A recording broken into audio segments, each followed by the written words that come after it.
Muito bom dia a todos. Buenos dias, good morning.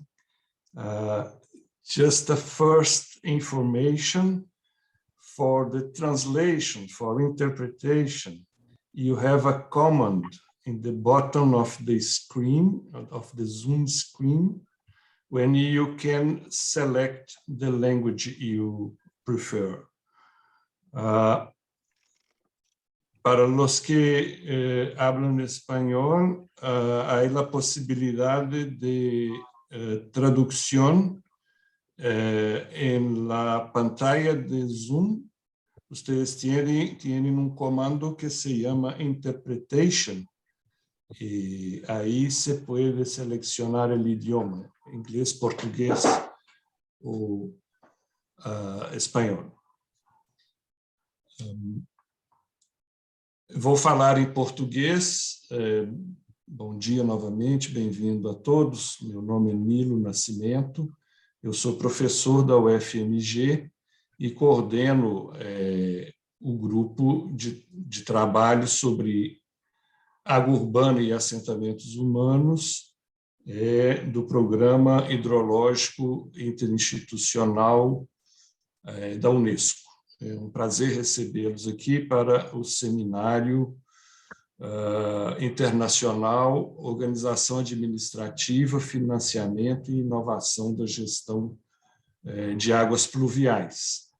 Esse é um tema em debate intensamente no momento no Brasil, mas também na América Latina e Caribe, é um tema de muita atualidade.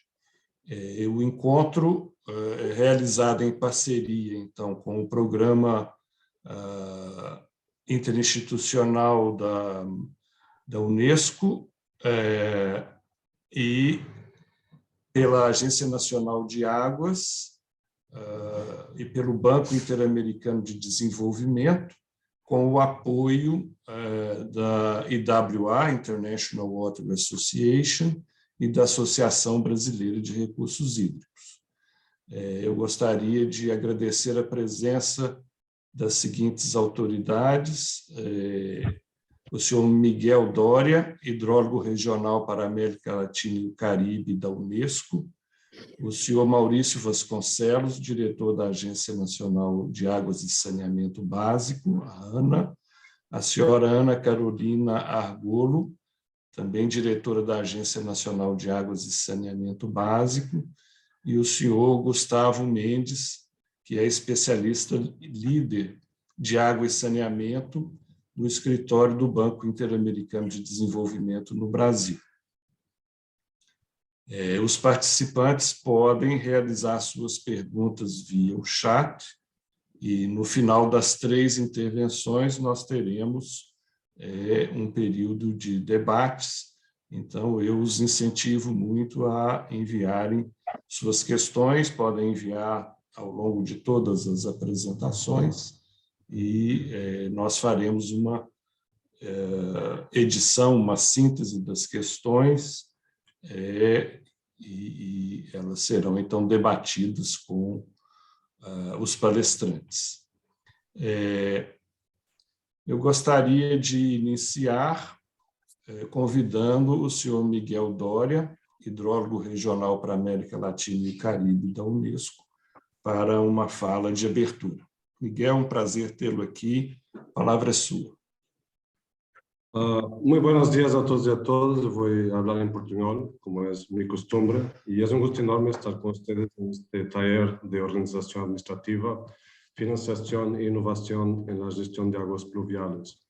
Y naturalmente voy a empezar por saludar y agradecer mucho al grupo de trabajo de agua urbana y asentamientos humanos del PHI, la UNESCO, en particular a su coordinador Nilo Nascimento, por haber desarrollado todos los esfuerzos para podermos discutir este tema también en mayor profundidad a nivel regional. Saludar también a la Asociación Internacional de Agua, a la Agencia Nacional de Agua y Saneamento de Brasil, a la Asociación Brasileña de Recursos Hídricos y al BID. Y aprovecho también para saludar a los señores Joaquín Barreiros, Mauricio y Gustavo Mendez, que tengo el gusto de ver acá hoy también en esta abertura. Y obviamente a todos los demás panelistas y a los que nos acompañan en esta ocasión. Bueno, Nilo mencionó la importancia y la actualidad de este tema. La verdad es que es un tema claramente relevante, pero que se queda muchas veces diluido, ¿no?, en la grande agenda del agua, Naciones Unidas y los países, y no tiene muchas veces la visibilidad y destaque que merece, sea a nivel regional, nacional, y por veces local mismo, de forma que pienso que es bastante oportuno colocarlo en la agenda de esta forma también para permitir una perspectiva más amplia, ¿no? Esto, sabemos que las aguas pluviales tienen características importantes, sea a nivel de cantidad y calidad. A nivel de calidad tienen muchas veces un impacto también claro por la contaminación que es transportada, y esto también tiene relación con los cambios climáticos, inundaciones, y su impacto ambiental es visible sea a nivel de ecosistemas, la economía, la sociedad. Y por otro lado es también un recurso importante que históricamente, al menos en asentamientos urbanos, era bastante aprovechado y a lo largo del siglo XX se fue perdiendo un poco también este uso de las aguas fluviales como una fuente principal de recursos hídricos en los espacios urbanos. Se marca también, diría, la tendencia en los últimos años o últimas décadas mismo de desarrollar infraestructura verde urbana, también el esfuerzo de ecohidrología en el sentido de se poder avanzar hacia la seguridad hídrica. Y tal vez es en este contexto que destacaría su relevancia para el programa hidrológico intergubernamental de la UNESCO, y en particular también en temas que sé que van a ser tratados acá, como por ejemplo la innovación, la parte del conocimiento científico, la investigación y la capacitación. Y todo esto obviamente en el grande marco del futuro que creemos, ahí de Rio +20, la Agenda 2030, los Objetivos de Desarrollo Sostenible y muy particularmente el acceso universal al agua y saneamiento, o sea, el Objetivo de Desarrollo Sostenible número 6. Donde este tema obviamente tiene un rol bastante claro, mismo que no esté específicamente contemplado. Y esto también la nueva agenda de agua. Acá recordar que la región tiene prácticamente toda una serie de megaciudades, y tenemos la Alianza de Megaciudades para Agua y Clima, en PHI-LAC, donde Nilo tiene un papel muy activo en conjunto con el Grupo de Trabajo de Aguas Urbanas. Esperamos que Este taller, así como los demás esfuerzos en este tema, constituyen también marcos que permitan avanzar no entendimiento común, ¿no?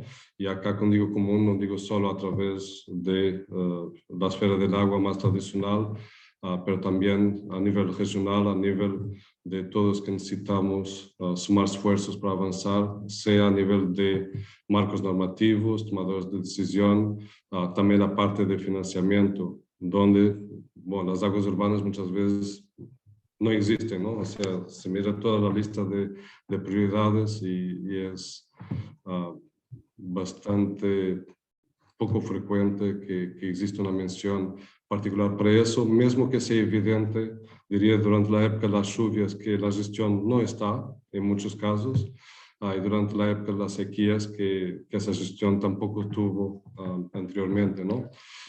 De forma que, un área importante, há mucho que ha sido hecho, atención, como Nilo mencionó, no quiero menosprezar todo el gran esfuerzo y excelente trabajo hecho en toda la región en este tema, pero la mensaje acá es que es un tema que merece muchísima más atención, sea a nivel de la ciencia, a nivel de toma de decisiones y a nivel de financiamiento, que la atención que tiene recibido en general hasta ahora.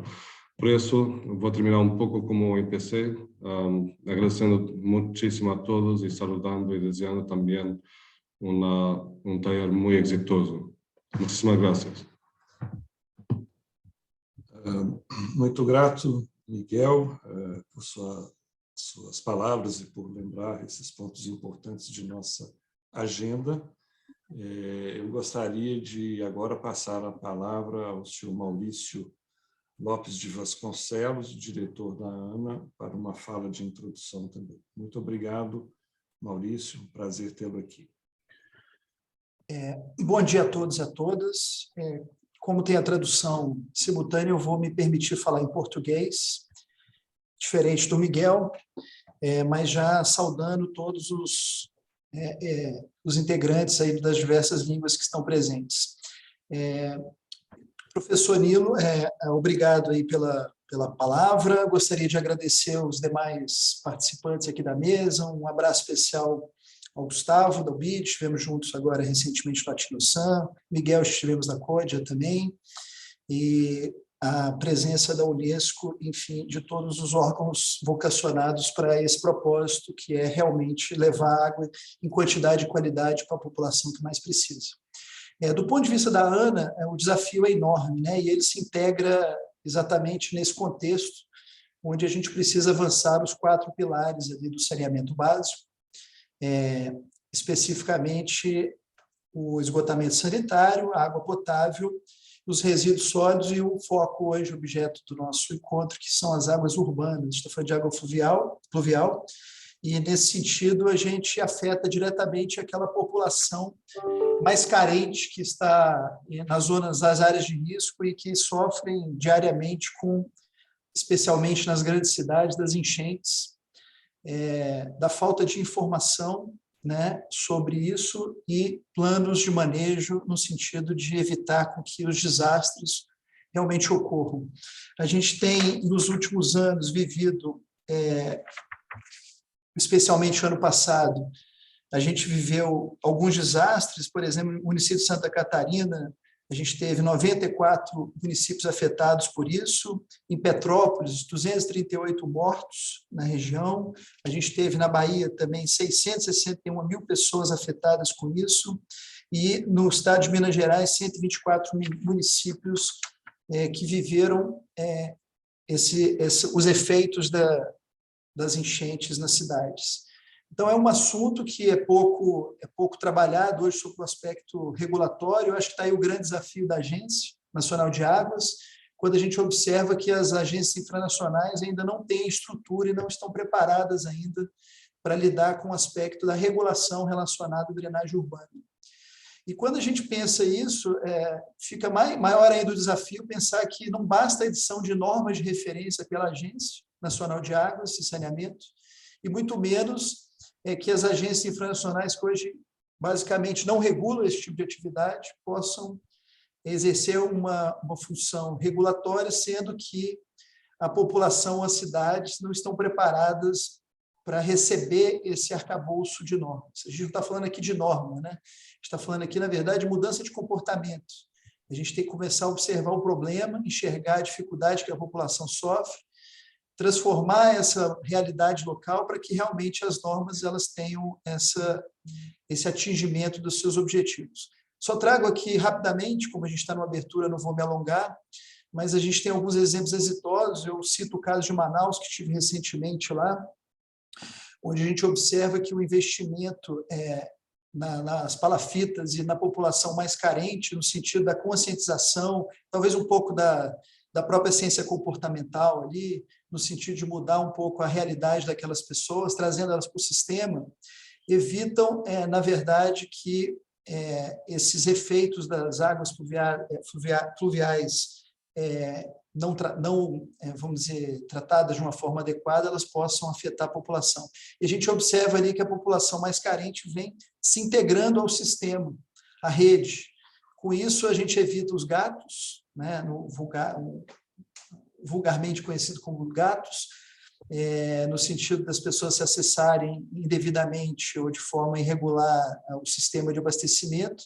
Com isso, a gente acaba evitando ali a contaminação da água potável, pelo lixo, pelo esgoto que está ali naquela região, e, enfim, provocando na população aqueles efeitos danosos relacionados à saúde, por exemplo, mortes, internações por contaminação de doenças relacionadas enfim, a essa falta de qualidade da água. Enfim, então é um assunto que precisa realmente ser debatido e enfrentado, e eu acho que espaços como esse, onde a gente tem buscando aprimorar a ideia do manejo e fonte de financiamento para que isso realmente ocorra na prática, é fundamental e é muito importante. Então, me sinto muito feliz, enquanto Agência Nacional de Águas, de estar vivendo esse momento e poder, nesse momento, estar participando dessa abertura, deste evento, que eu acredito que vai trazer ótimos frutos. Então, nesse sentido, eu já me despeço, agradecendo a oportunidade e desejando a todos aí um sucesso, para que possamos encontrar os caminhos adequados para que essa questão da drenagem das águas pluviais sejam corretamente manuseadas e manejadas. Muito obrigado. Muito obrigado, Maurício. É uma satisfação tê-lo conosco, muito grato. Obrigado por lembrar esses pontos importantes das questões que estamos tratando aqui. Eu anotei aqui o exemplo de Manaus. No próximo ano, nós temos programados alguns seminários do nosso grupo de águas urbanas e assentamentos humanos da UNESCO, em que vamos abrir a palavra às cidades que têm inovado, que têm trazido soluções importantes nessa área. Estou muito grato. Gostaria de convidar agora a senhora Ana Carolina Argolo, diretora da Agência Nacional de Águas, para a sua fala de boas-vindas. Muito obrigado.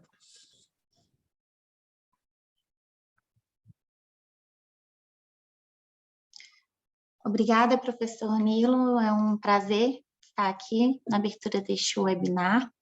Eu vou falar, então, aqui em inglês, que eu acho que fica mais fácil para mim. E é um prazer estar aqui, né, no início dessa semana tão importante. First, I would like to congratulate all the participants, keynote speakers, representatives from UNESCO International Hydrological Program for the organization of this workshop. Stormwater management is directly related to some of the 17 Sustainable Development Goals, in particular the SDG 11, that aims at making cities and urban settlements more inclusive, safe, resilient, and sustainable. As one of the UN member states that signed the Agenda 2030, Brazil has made some progress at the last year to achieve these sustainable development goals. And recently, Brazil has passed new legislation assuming the commitment to universal access to water and sanitation services by 2033. Is a big challenge for us, As part of this initiative, our agents become responsible for regulatory oversight of sanitation sector that, in case of Brazil, in addition to water and sewage service, also includes the collection and final disposal of urban solid waste and stormwater management as well.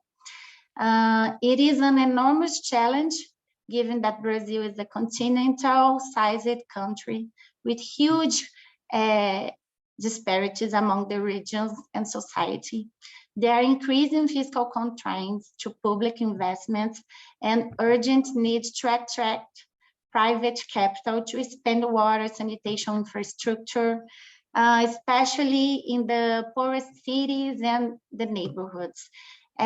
In Brazil case, the challenge as stormwater management became even higher due to the low level of institutional organization with few regulatory agencies in place. In most cases, services are provided by municipalities and sustained by taxpayers, with the lack of new investments and private financing. And therefore, we welcome the organizations to this workshop.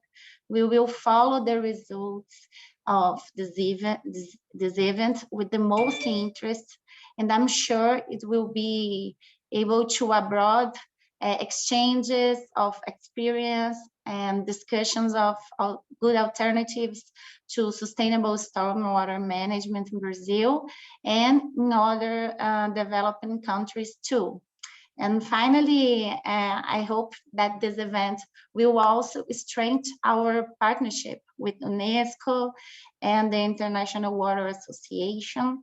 I thank you all for the opportunity. I wish you enjoy this week and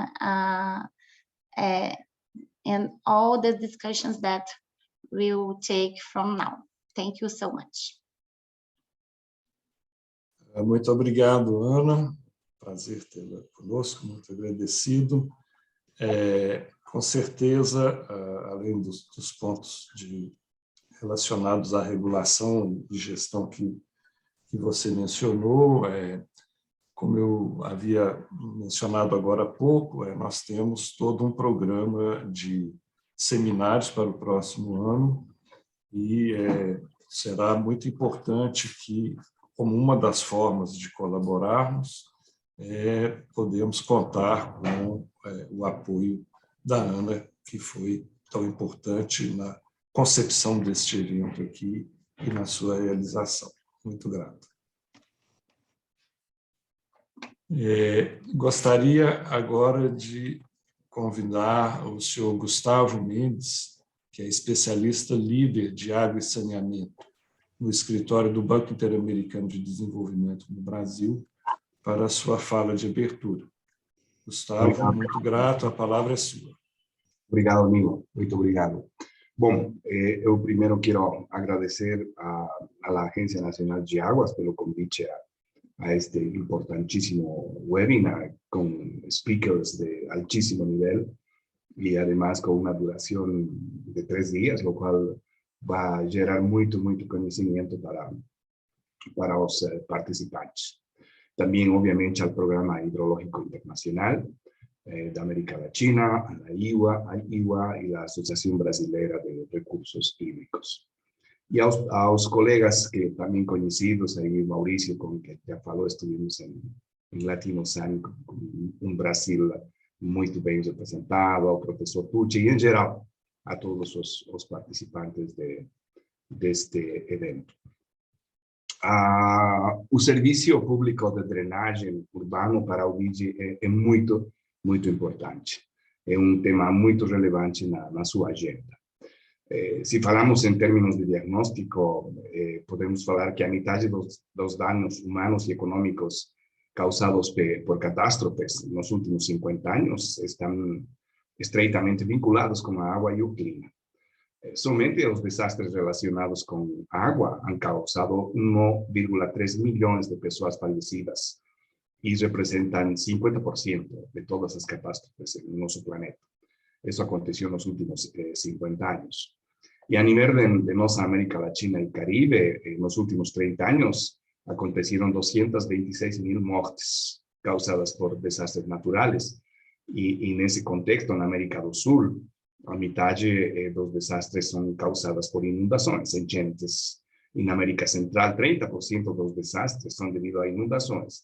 E no Caribe, foram o segundo evento natural que causou mais desastres depois das tormentas e do vento.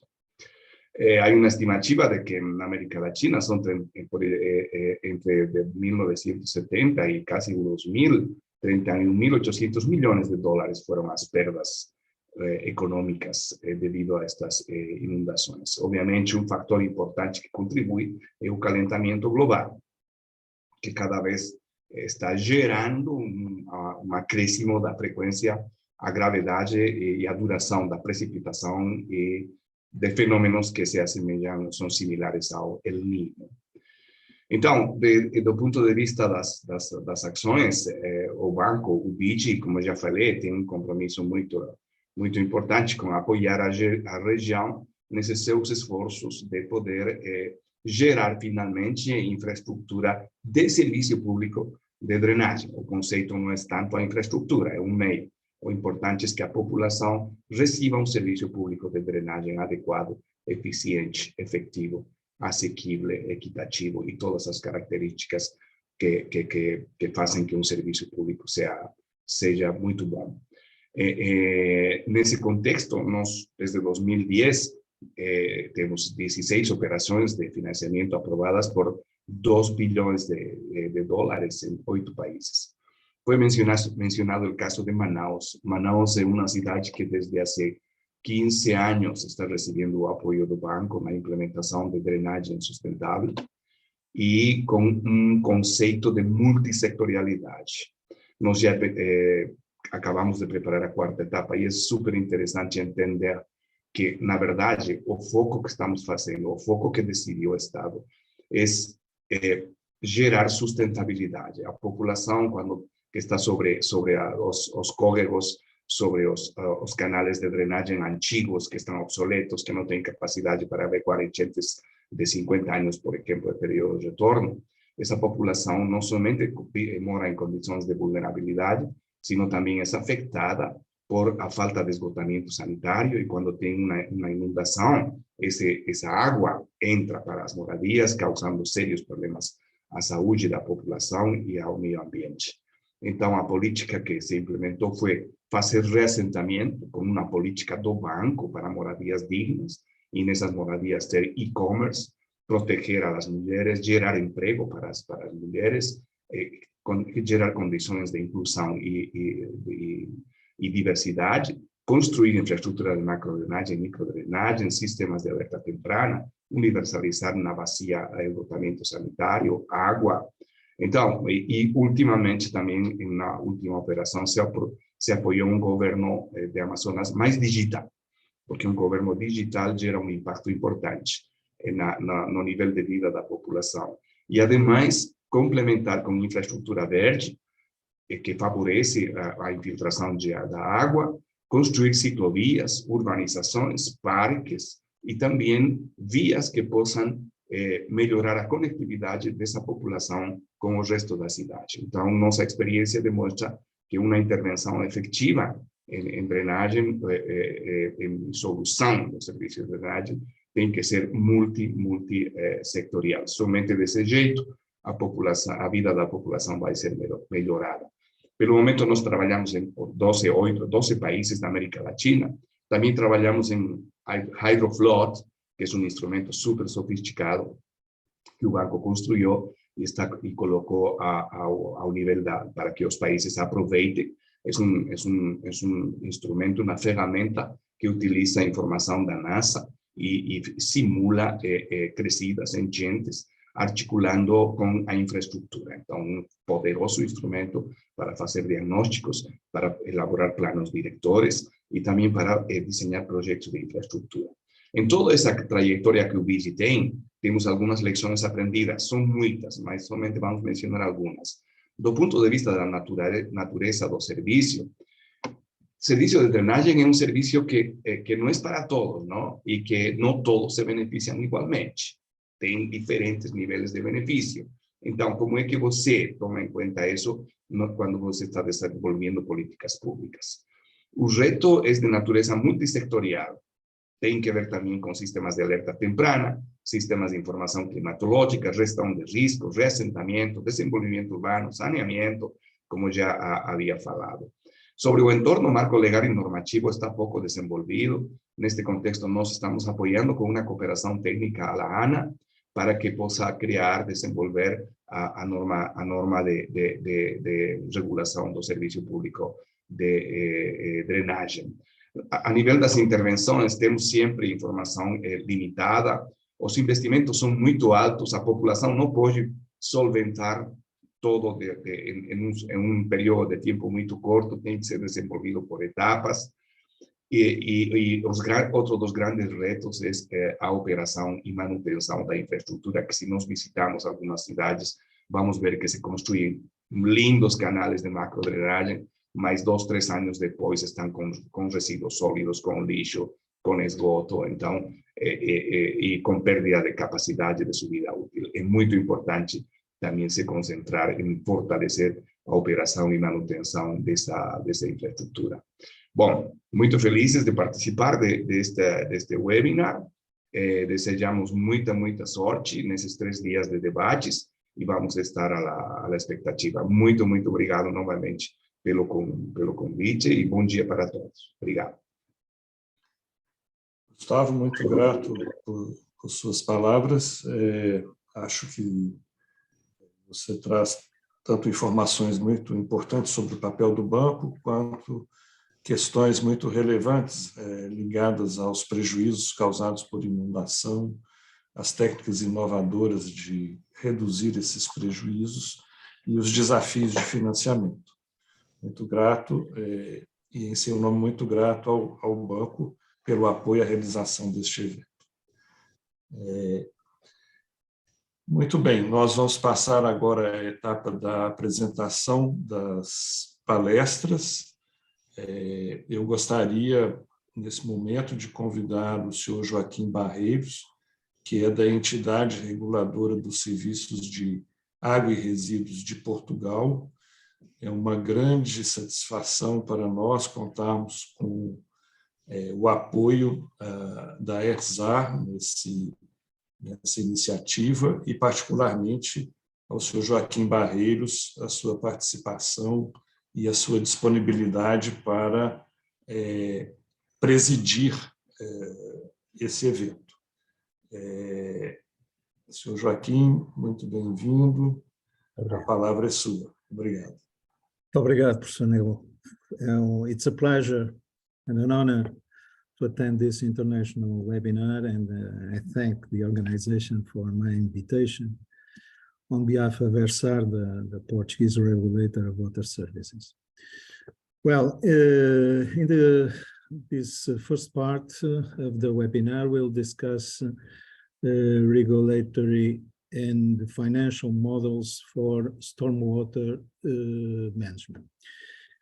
Let me tell you briefly that in Portugal also this issue is at the top of our concerns, and ERSAR, my entity, has recently drawn up a memorandum to the Portuguese government in order to support it in the legislation or whatever bill probably that we hope will arise soon. So it's also a great opportunity for me to hear our speakers sharing their experience and knowledge about it.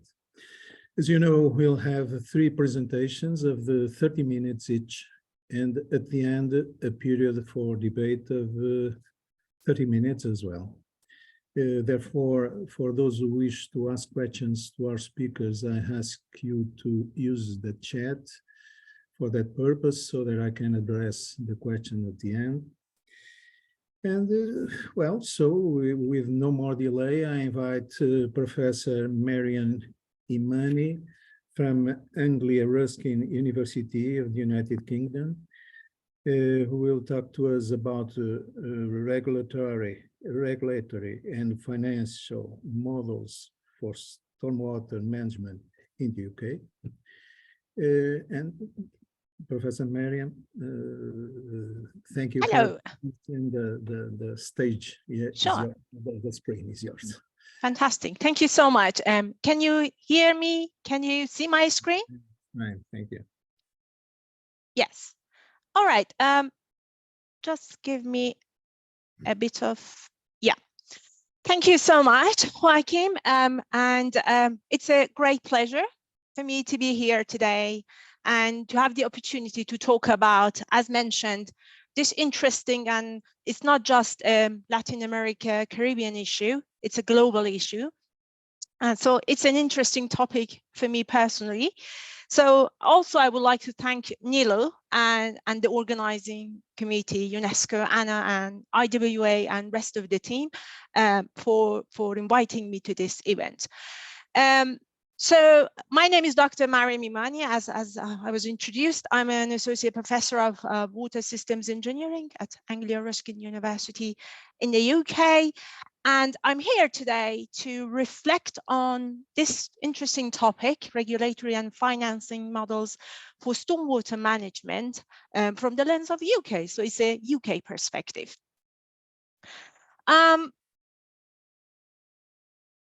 So very quickly about myself, as I just introduced, I'm a civil engineer in background. So I'm coming from an engineering angle, and I picked up all sorts of things along the way.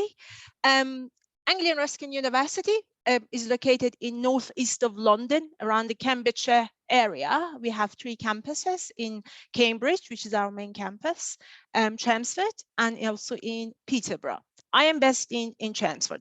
My research interests and area of expertise mainly around wastewater infrastructure resilience. I've been heavily involved around adaptation, asset management in the light of emerging and growing challenges. And also, I am very much focused in the past few years on the use of nature-based solutions, or gray, blue, green infrastructure, sustainable drainage system, or low impact developments, you name it, around this area, and how with better use of them, we can manage storm water.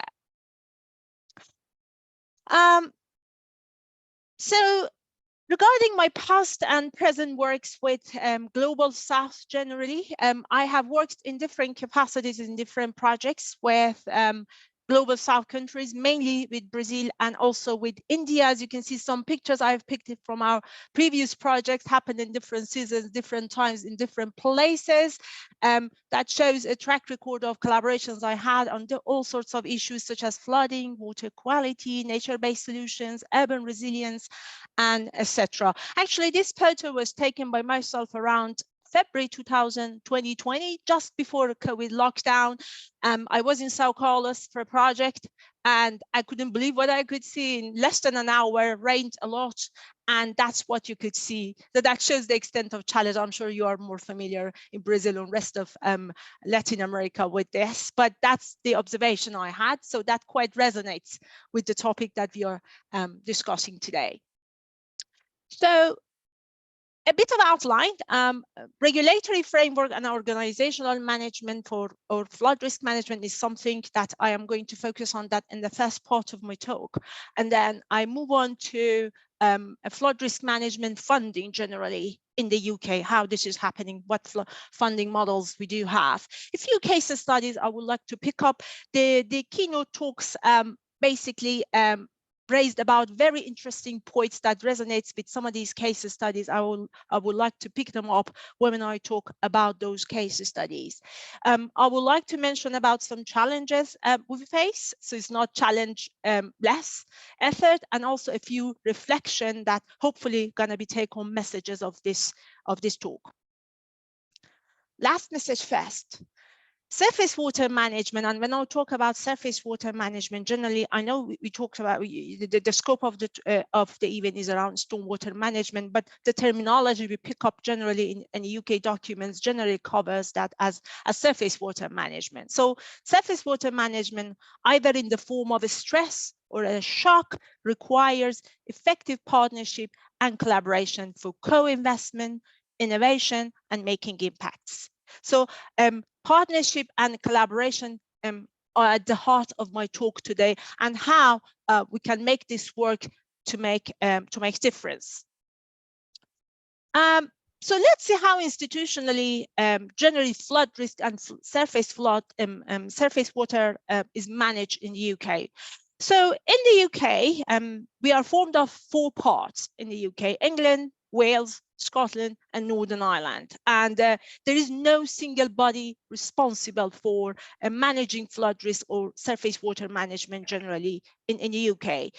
So as you can see, this is going to be a joint responsibility, and I am here mainly to talk about the scope of this talk. Going to focus on England mainly, with a few touches on Wales. Scotland, Northern Ireland, and Wales generally have different administrations set up around surface water management and generally flood risk management. So pretty much my points will be around England in the today event. So as a starting point, Department for Environment, Food and Rural Affairs, DEFRA, is the lead, it's the policy lead for flood and coastal erosion risk management in England. So it's a lead institute and it leads the policy in this regard. And Flood and Water Management Act, FWMA, is the national policy that all the bodies are obliged to follow. I should mention that in 2007, there were a series of devastating flooding across the whole UK, in all Scotland, Northern Ireland, England, and Wales, that it led to £4 billion of damage to infrastructures and cities and all of that, led to series of reviews that triggered a wide range of national level of policies and all of that, many actions and activities and regulation changed as a result of that, including Flood and Water Management Act. And I'm going to reflect on a few of these during my talk. So it's a national policy, therefore is this Flood and Water Management Act, and these national policies are delivered on the ground by risk assessment management authorities, that's what we call it, or risk takers, RMAs. That there are 7 institutes: Environment Agency, lead local flood authorities, district and borough councils, coast protection authorities, water and sewage companies, because as you know, water companies and sewage companies are privatized in the UK. Internal drainage boards and highway authorities. These are the risk takers, and they are in charge to deliver these policies in the UK. Just to quickly touch what we mean by each of these terminologies, Environment Agency is a sort of equivalent of probably CETESB in the state of Sao Paulo. So responsible is an organization responsible for flood and coastal risk management activities in main rivers and coasts. Lead local flood authorities, pretty much we're talking about county councils and unitary authorities that they lead the activities along the way. So they're taking the responsibility and deliver that. So they are very, very important part of this circle. District borough councils, again, they work with the local flood authorities. They usually are in charge of minor water courses, issues around minor water courses. Coastal protection authorities, usually they are in charge of shoreline management. Water and sewage companies, again, is a private system. Usually they are involved when there are risk of flooding to their assets or from their systems to other part of the city. So it's the to and from a level that they are engaged. Internal drainage boards, again, these are independent public bodies responsible for supervising land drainage and flood defenses. That's why at the drainage scale, they are also involved. And highway authorities, obviously, they are responsible for highway drainage and roadside discharges that, again, they play key roles. So these are the 7 key risk takers and deliverers in the UK. And they're not just limited to these 7 key bodies. There are wider stakeholder groups that they need to be recognized, and one way or another, they are responsible. For example, I'm not gonna talk about all of them, just pick up on a few. For example, some community groups is another team, like local resilience forums formed in different places, in different cities in the UK. They play a crucial role at the community level to deliver the strategies. Or, for example, civil contingency or civil defense teams in that, again, part of local authorities departments. Also the role that developers or construction body they play in here, and so on and so forth. So I'm going to park this here, we'll pick it up later. So, and this wider stakeholder needs to be recognized. Usually they are groups that they hold relevant assets, they benefit or disbenefit from the activities that may happen, and they may play the role of a controller or a gatekeeper, and therefore they have one form of duties or power. And these wider stakeholders, again, as an outer circle, they are going to be involved in with the steering group that I just mentioned about them in the previous slide. In the Flood Risk Management, Flood and Water Management Act, there is a program, a schedule, it's called Schedule 3. Schedule 3 is the document, or as part of the act, that is sustainable drainage systems. That this is what we call it in Europe generally, or in the UK, sustainable drainage, but it means low impact developments, perhaps in the US, or water sensitive design, and in Australia, or it may be called it different things in different places. But mainly it talks about sustainable drainage system and picking up on the importance that it plays in delivering stormwater or effective stormwater management. So lead local flood authorities at regional level. They work with local authorities, that is what we're talking about, municipalities or city councils, and perhaps in the UK. They produce such guidance notes along with other planning documents, such as National Planning Policy Framework and Town and Country Planning Order, to deliver such, mainly for new major developments. So this is a Schedule 3. Schedule 3 is not implemented in England, mainly because of the issues, complexity it is causing around the planning permissions or planning regulations. Currently, revisions are on the way that how we can move on to more of make it a statutory requirement, but at the moment is preferential. So the bodies involved are work mainly around the willingness to make a difference. So it's at the moment therefore desirable, but not mandatory or obligation in England. And therefore the requirements for that will remain economically proportionate to the parties involved. So the document you can see on the right hand side exactly is this national SODS standards, as this booklet is available, but it's non-statutory requirement in England. The issue that we have at the moment, that currently negotiations with House of Lords is at the moment in the pipeline, that we have to restrict this right to connect for new housing developments, mainly because any new developments they have, according to this right to connect, can connect their discharges or drainage or highway authorities to drainage system or to water and wastewater companies' assets, and that can cause problems, mainly because we want to reduce the pressure on the sewer system. So negotiations are in line to moving towards making this Schedule 3 more mandatory.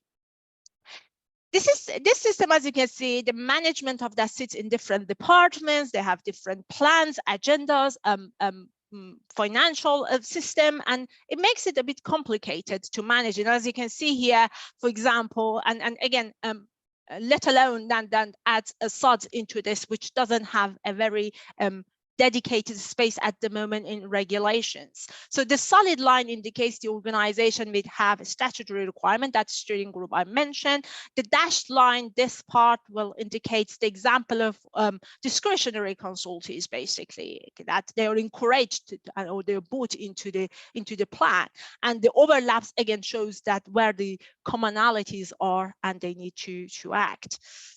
So however, this Schedule 3 of Floodwater Management Act, anyway, translated into what we call it SODS approval bodies, or SAB, that basically, as you can see in this picture, shows the complication of getting the SODS planning right at the onset of pre-applications and applications, all the way to approval, building, adoption, and maintenance.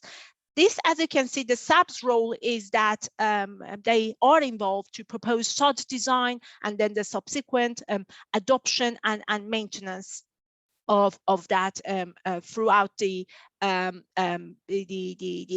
planning process. This is not a statutory requirement in England, but it is a statutory requirement in Wales at the moment. I would like now to go back to core part of my talk, which was about partnership and collaboration, as I mentioned at the onset. The general approach is that, well, we need an integrated approach in this partnership, and that means bringing local flood risk in conjunction with major flood risk. So that idea of a scale of I think in the keynote somebody mentioned about the scale, local and regional and perhaps national. These scales are always a challenge, so that integrated approach is needed. Multiple parties with responsible for various aspects of local flood risks. So that again adds to the complexity of that. The coordination and collaboration between all these flood risk management authorities is required, that collaboration. And again, these coordinations and partnerships will deliver and can deliver more cost-effective solutions, basically. The scope of collaborations are not always financial, sharing knowledge, experience, resources. Again, that's a form of collaboration. Again, obviously, financial contributions is key here. Obviously, it's important. And finally, delivering the solutions, again, on behalf of perhaps in the case of UK, lead local flood authorities, or helping them to meet their goals in any shape or form that you can, is a form of collaboration. So understanding the extent of this collaboration is very, very important. When it comes to the funding part of these flood risk management in the UK, well, okay, in May 2011, the Secretary of State for Environment introduced a new policy. It's called Flood and Coastal Erosion Risk Partnership Funding. It's around a horizon, I think, 60-year horizon. I'm not quite sure about the figure, but the funding figure is around £150 million of partnership funding was invested by the government. This came as part of a reform that happens to funding that the funding body government used to fund a number of projects in the full cost, but they realize over time they are limited considering the extent of applications going. The chance of getting disappointing many applications basically were high, and they could not deliver across the whole country. So in order to make sure more projects can happen with a bit of more other sources funding contributing into that, there is a possibility of more projects happening. So they changed the approach. Instead of fully costing a few projects, they are partially funding a wide range of projects, and they're seeking into getting other source of funding into this. So the new policy allows, again, flood risk management projects to apply for flood defense grant in aid, which was the primary source of funding for that. And again, they encourage other source of funding to come, and then they work to facilitate how these other sources can happen. The approach, perhaps the focal point or the key point in changing this has been primarily that the government tried to focus more on the outcome-focused investment. Means that the project's going to be successful, that they can, what benefits they can offer, how much damage reduction they can have, how many people will be benefiting, what organizations or infrastructure benefiting from that. And then you can see a wide range of things to be translated into benefits is needed. In terms of SOTs, how they are traditionally or at the moment managed or financed, mainly in England and Wales, well, at the moment, developers and landowners, again, encouraged by policy and standards for new developments, that developers and landowners generally at the moment involved with that.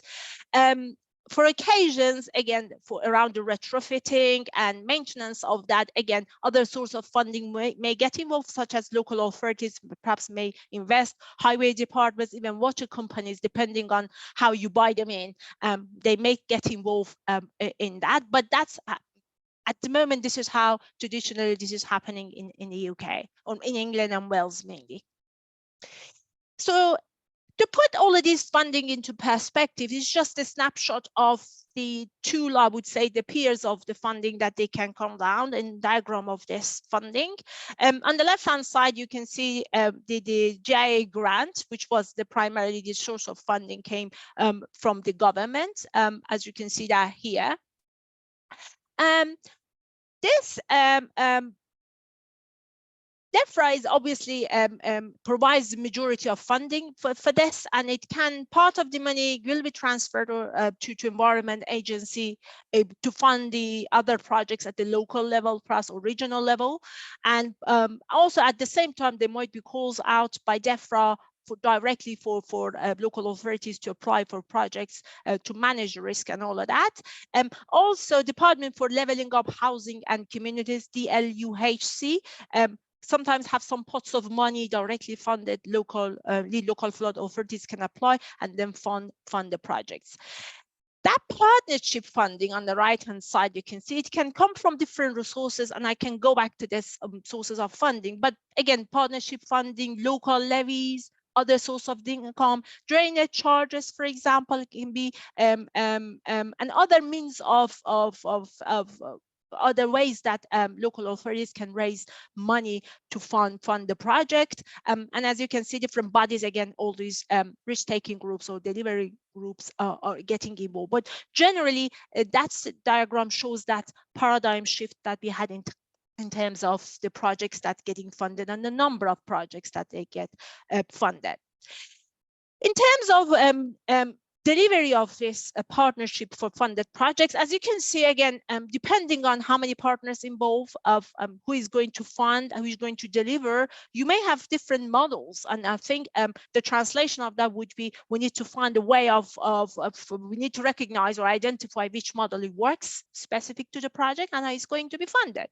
You may have one funding source or partner, one delivery organization, one funding source, several partners going to deliver. You may have multiple funding source and one delivery partner, or multiple sources, multiple deliverers. So again, all of these needs to be translated into actions and plans to see how this works. So to recap, the financial, you would say, schemes, channels, routes, models, with respect to the actors, as they've been outlined here, as you can see, we can have financing through taxes, third-party financing, financing by stakeholders themselves, financing through full cost pricing, and again, financing by developers and or landowners. And in terms of the funding sources, I have picked up a few sources. I don't plan to talk about all these fundings. Just want to pick up on a few models that at the moment generally flood related or surface water management related projects are funded. The first one I do obviously mention about flood defense granting aid, which comes through the taxation, general taxation in the country. It's suitable for all types of small and large projects. We have regional flood and coastal committee fundings, or local levies, what we call it. Again, the project's not funded by GIA, again, can be funded by this source. We had a private beneficiary investment, or they call it beneficiary pays.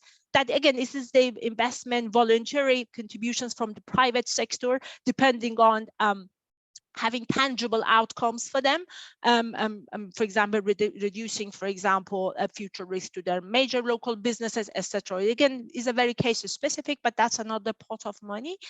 Water companies, they have an annual price review that, again, you can buy them in if they can see a difference. It can be made to the, for example, drainage discharges into their infrastructure or tangible benefits. And again, that's another pot of money that they usually invest into this, and they are involved also in on the innovation side of that. And again, community infrastructure levy, again, this is mainly paid by developers, usually if there are any regeneration or flood alleviation programs that as a result new infrastructures coming, they need to pay tax for that. Council taxes is another route for this. Again, at the planning stage, again, contributions from developers can be paid towards this. Again, other routes. I'm not going to talk about all the others. Asset-backed security or asset-backed finance, again, another things when new assets or infrastructure are developed, and again, the benefits that they can offer. This is another pot of money government will have. Drainage charges, as I just mentioned. The interesting one that I think somebody mentioned about the behavioral change. This one is very interesting. Trusts, community groups, NGOs, basically formation of legal entities that they can channel revenue raising and raise funding. And this is where the communities can get involved, that bottom-up approach. So, but it requires a strong community spirit, but it can play a very key role. And I'm going to show you a very interesting project in this regard. And again, other sources of money, again, I'm not going to go through them. The last one I would like to mention are the EU grants. Of course, we missed this as a result of Brexit, but they were EU grants like Structure Fund, Regional Development Fund, Solidarity Fund for emergency cases, that they funded a lot of projects across the country in relation to surface water management and flooding. They were also, or there are also one-off grants or pilot projects called by DEFRA, such as Flood Resilience Project, Pilot Flood Resilience Project, or Surface Water Management Early Action Funding. Again, they were the one-off calls that, again, people, the projects bids can be submitted for getting funding. In terms of delivery, again, 3 pillars are important.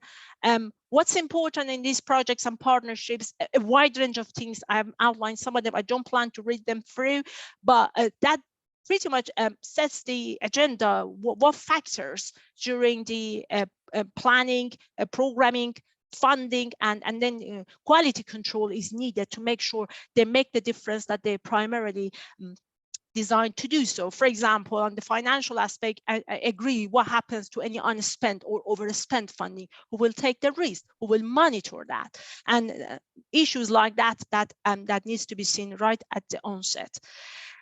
In terms of case studies, taking this approach and what I have just discussed, one of the projects that funded by this approach is Oxford Flood Alleviation Scheme. As you can see, is a collaborative project, wide range of partners got involved, and collaborations where obviously some funded that the project, such as you can see the partners here, Oxfordshire County Council, and there were partnerships in kind actually. They bought it into this and then collaborated to deliver the project. The funding was raised was around 66 million pounds of worth project.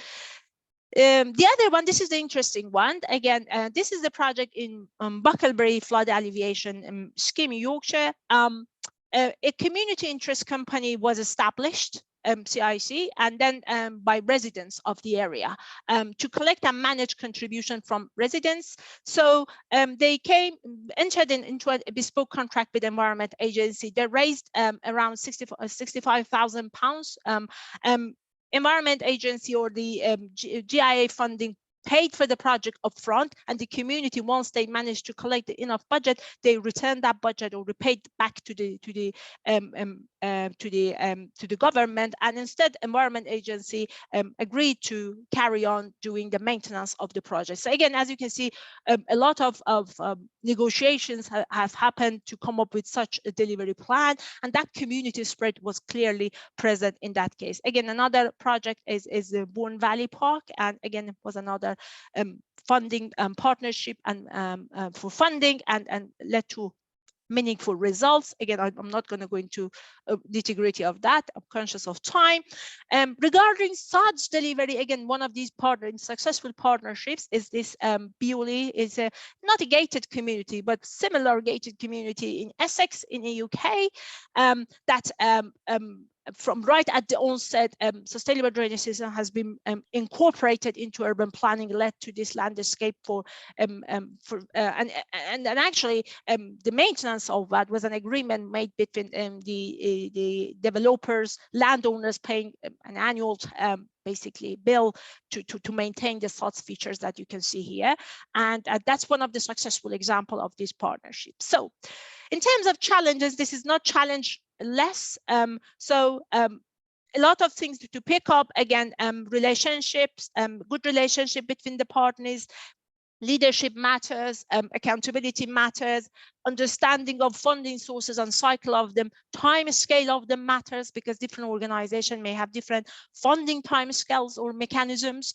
Again, that could be potentially challenging. A scale of challenges matters locally, regionally, nationally, that needs to be recognized and picked up. Community engagement, again, is important. Having a long-term vision is important. Ownership of the project is important. Knowledge and skills, again, matter, and you name it, as the list can go on and on. And finally, to pick up a few take-home messages here, top-down, it is not a top-down only problem. We've moved on. This is a top-down, bottom-up approach. Everybody is involved in this. It's not just the governments. Willingness of all parties is needed. That behavioral cultural change is definitely needed at all levels. Dedicated funding for innovation worked quite well here. It can make a difference. It would be good to think about it. Having a long-term vision, a roadmap, you name it, is important. Role of an active, motivated champion, somebody or a team who is proactive in making things happen is key here, especially when there are not mandatory requirements of something happening. That champion can play a key role. Encouraging buy-in for partnership is important. Selling the benefits to stakeholders, especially the private sector, is very important. We need people on board. We need community spirit. Do whatever you can to boost that community or create that community spirit, and communication, obviously. Also, the questions to ask is that can we obtain adequate funding? Are the types of funding accurate and can cover the whole project? What is the funding intended for? Who controls the funding? When is funding allocated? How is funding allocated? And are the time scales appropriate and match? Thank you very much. Gracias. Obrigada. Thank you, Maryam. Thank you. It was a very interesting presentation. So I now invite Dr. Rachel Urban from the United States Environmental Protection Agency that will talk to us about regulatory models for stormwater management in the USA. Dr. Rachel, please. Good morning, everyone, and thank you for inviting me today. I'm going to pull up my screen. Give me one moment.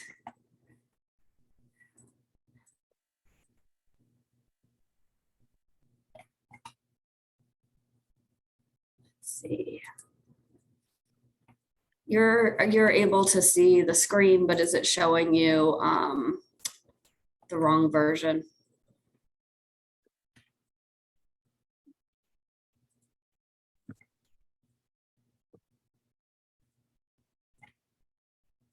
Can you see my screen okay, or can you see the version with the notes displayed? The version with the notes. With the notes, okay, 1 second. Let me figure out how to switch this. Okay, is that better? Yes, that's okay, great. So thank you again for inviting me today. Sorry about that little snafu there, trying to get the presentation correct. So today I'm going to talk a bit about how things are structured here in the United States. And basically the structure follows what's on this slide right here. We have laws that are written by Congress that direct us to do certain things, and EPA, which is Environmental Protection Agency, where I work, we are responsible for writing the regulations that Congress directs us to. And then we also, in conjunction with state partners, write permits. There are many states in America that are authorized to actually implement our stormwater program. And then under permits too, another component that's supporting materials and guidance that we provide, and we write that too, as well as the states. So first up, I wanted to cover a little bit about the laws and regulations in our country. And we actually just had the 50th anniversary of our law called the Clean Water Act. And it was a big day, just acknowledging all of the accomplishments that our country has been able to achieve since its passage, and also just taking a look back and looking forward as well as to things that we need to continue to work on. And stormwater is one of those things that we'll continue working on. And you can see 3 presents here on the right-hand side of the screen. And those 3 presents to me represent 3 pivotal components, the objective of the Clean Water Act: to restore and maintain the chemical, physical, and biological integrity of the nation's waters. So the goals of the Clean Water Act are really to eliminate the discharge of pollutants into navigable waters, and also to achieve interim water quality that will protect fish, shellfish, and wildlife, while providing what we call fishable and swimmable, also recreational purposes, in and on the water whenever attainable. So under that, we have a lot of different programs at the Environmental Protection Agency that help us to achieve those goals of the Clean Water Act. And so the permitting program where I work is called the National Pollutant Discharge Elimination System. And it permits regulated point sources from which pollutants are or may be discharged. And we do have a complementary program that I wanted to point out here that's a non-permitting program called non-point source pollution. And that really covers all of those things that don't meet the definition of a point source covered under the permitting program. So together, those two cover a wide variety of different stormwater sources. And today I'm going to focus on this permitting program, but there are a lot of supporting materials created by both programs that are really key and pivotal for improving stormwater management. So like I said, the Clean Water Act made it unlawful to discharge any pollutant from a point source into navigable waters unless someone obtains a permit. And so the program that I'm in authorizes and regulates certain stormwater discharges and other types of discharges as well. So for stormwater, the agency took a phased approach to permitting. They focused on the larger sources first, and then followed up with a second regulation to address smaller sources. And this really enabled EPA, the Environmental Protection Agency that I work for, to conduct a study to really identify different types of stormwater discharges, assess their pollutant loads, and then look at different methods that could be established in order to control those pollutants. And EPA has the authority also to regulate other stormwater discharges to protect water quality. And I'm going to cover that a little bit later in the talk. So the stormwater program really regulates some of the stormwater discharges that you could see depicted in this graphic. So industrial, municipal, and construction sources. So I'll cover all 3 of those facets today. And so our first regulation was in 1990, and this covered medium and large, what we call municipal separate storm sewer systems. So these are the storm sewers that only convey stormwater. That's what they're designed for, not also conveying wastewater. And the industrial program and construction program also regulated 11 categories of industrial activities, including what we call like large construction. So those construction activities disturbing over 5 acres of land. And we followed up with the 1999 phase 2 stormwater regulations. And so this time we looked at those smaller sources. So for municipal, that means small municipal separate storm sewer systems in urbanized areas, industrial and construction activities. So those covering between 1 and 5 acres, so smaller than the ones covered under phase 1. And then we also set up this ability to designate additional sources of stormwater discharges on a case-by-case basis, and we call that residual designation. So to focus on the municipal separate storm sewer system program at first, I want to note that although we're calling these things municipal, there are a lot of systems that are actually owned and operated by other types of public entities. So local governments, transportation departments, public universities, large hospital complex, military bases, those sorts of things. And as you can see here on the map, we've got a couple different colors. Those large sources in phase 1 are outlined in green, and the smaller sources covered under phase 2 are outlined in blue. And so I wanted to point out that now, granted, this map was created over 10 years ago, so it's a little bit different today, but not that drastically different. That although the program of these regulated areas cover over 80% of the population, it only represents about 4% of the United States land area. So there are a lot more separate storm sewers that are unregulated and not shown on this map directly than regulated ones. And so that's why it's so important to have the two complementary programs, My Permitting One and the non-point source program that I mentioned earlier. So stormwater discharges, as you know, contain a lot of different types of pollutants, and I listed a few of them there on the screen on the right. And communities can find sometimes that there are illegal cross connections to sanitary wastewater sewers, and those have to be eliminated since they obviously could result in the discharge of fecal coliform bacteria and other wastewater pollutants. And concentrated urbanized development really does create excess pollutants that then are washed into these systems and transported into nearby waterways. So when left uncontrolled, it can obviously have an impact on drinking water supplies and contamination of that, water quality changes in the streams and the waterways themselves, and reduced recreational opportunities. So to talk just a little bit about what sort of controls we have in place through our permits, the permits that would address these sorts of discharges really have 6 typical key components that are listed here on the screen.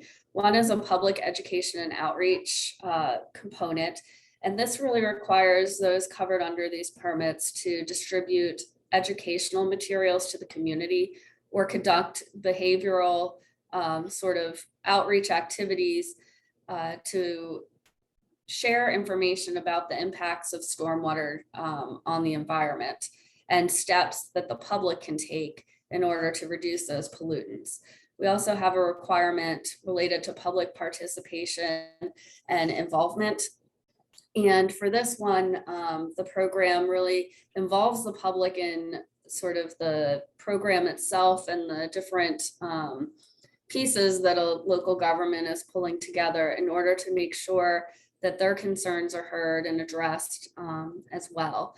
And then we have an illicit discharge detection and elimination requirement that has them look at those sorts of cross connections that I mentioned earlier, eliminate those, and address any illegal dumping that may be happening that would put pollutants down the storm sewers. We also have a component called pollution prevention or good housekeeping. And this includes an operation and maintenance program, and it has a training component so that ultimately those who work for the local governments would be trained up on the proper way to reduce the impact of stormwater pollution on the environment. It also has a construction site runoff control component. And in this, it really is an oversight sort of thing where they're looking at those construction sites within their community and doing things like inspections and reviews of plans and things of that nature. And then we also have a post-construction part that really is to address certain activities that happen after construction is complete. And I'm going to focus on that one a little bit. So traditionally, stormwater was seen as a nuisance, and everyone wanted to just quickly move the water away from the site as quickly as possible. So there was little or no treatment, or it was sent to ponds. And the main focus of the stormwater manager with the traditional approach was to manage peak flows in order to control flooding and drainage and to minimize large downstream erosion. And so a more recent approach that's been taken, and I think the previous speaker was talking about, is more an approach that looking at stormwater as a resource, slowing down the flow of water and allowing it to infiltrate as much as possible, and really trying to manage stormwater on site as best we can in order to reduce the pollutant loads.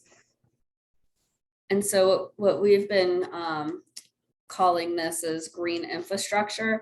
So really those practices that infiltrate, evapotranspire, and capture and use stormwater. So you can see a few examples there on the screen that I'm sure you're familiar with.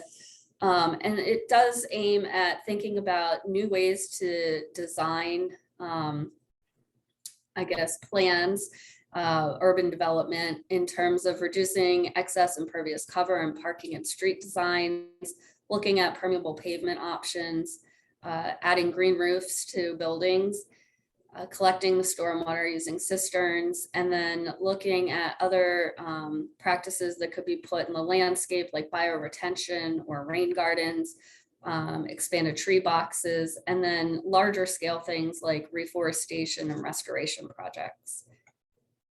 And recently, within the last number of years, our legislative body, Congress, actually incorporated a definition of green infrastructure into the Clean Water Act. So that tells you how important and pivotal these sorts of practices are to our country.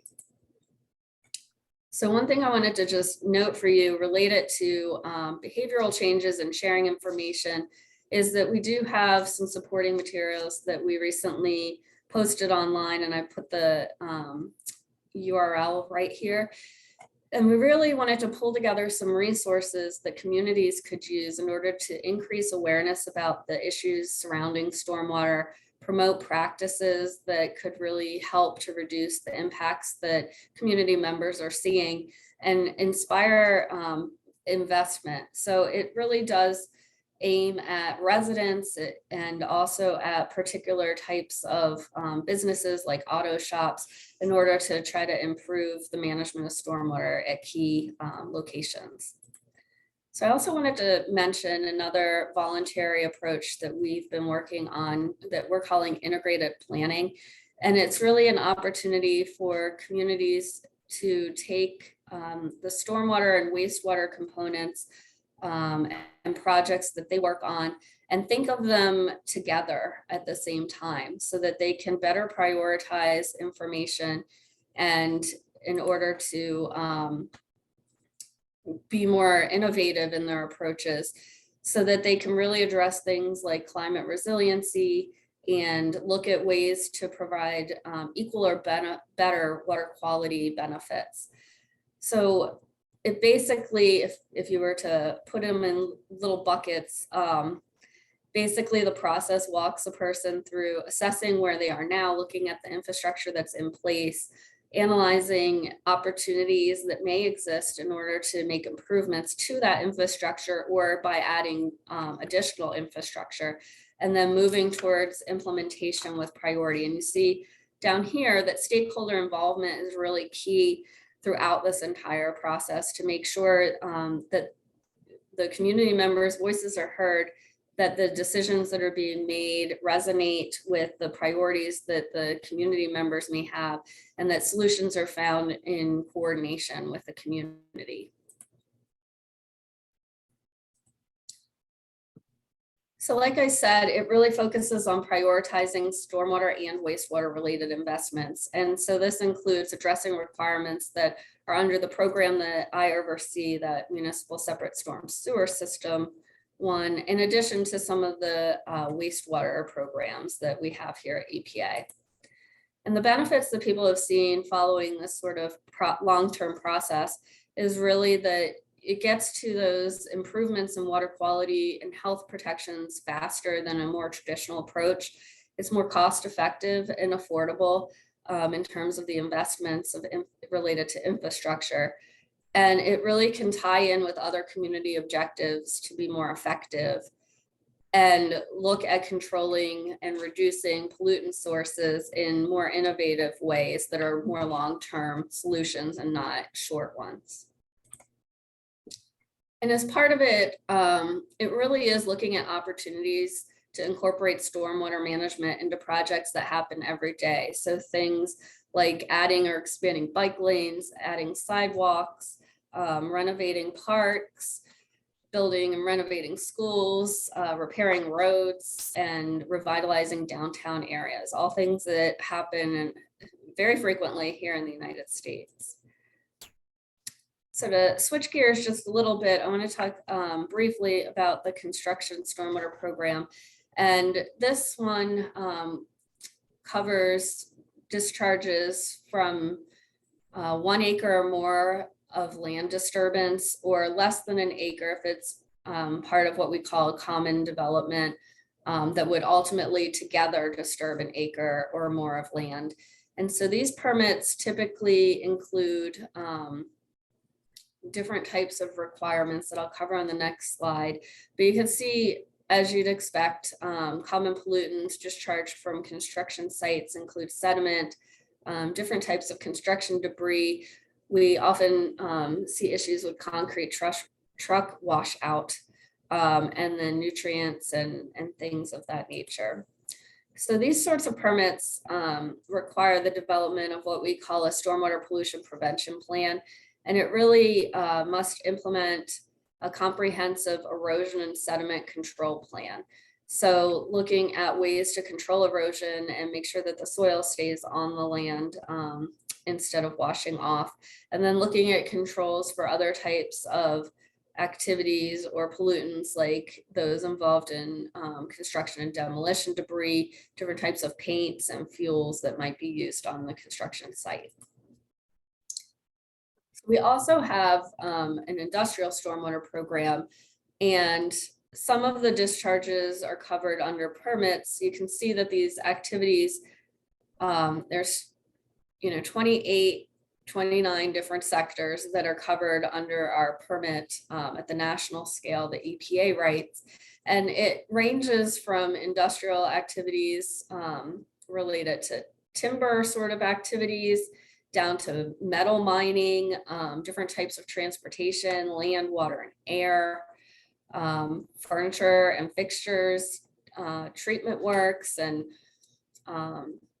printing and publishing. So the types of pollutants that are covered obviously are really variable, but typically include heavy metals and debris and chemicals that might be used in the industrial activity itself. So these permits also require the development of a stormwater pollution prevention plan. And it really requires them to identify and inventory significant materials and sources and activities for exposure of these different materials, and then to look at different measures and implement them to eliminate or minimize the exposure of these materials to stormwater. So I wanted to mention too that another component related to the industrial program is that we have what's called a no exposure certification.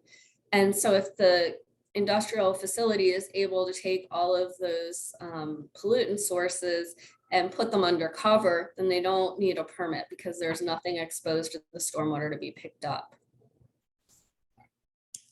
So I also mentioned that we have an authorization that's called residual designations. And this is a way for EPA, the Environmental Protection Agency, or states to use this authority to require permit coverage for stormwater discharges or category of discharges on more of a case-by-case basis. And we use this authority when we determine that the discharges contribute to a violation of water quality standards in the water body, or are a significant contributor of pollutants, or that controls are needed in order to satisfy a waste load allocation in the water body. And we have had some petitions. We can choose to use this authority on our own volition, or the community, anyone in the United States could petition us to actually designate additional discharges. And so we have been receiving some petitions in recent years, and they are related to designating stormwater sources from impervious areas like commercial, industrial, institutional, and multifamily properties.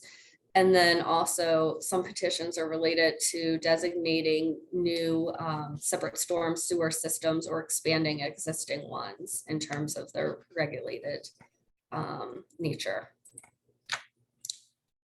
So in terms of some of the challenges and focus areas that we've been working on of late, obviously improving resiliency due to climate change is something that we've been focused on and talking about a lot.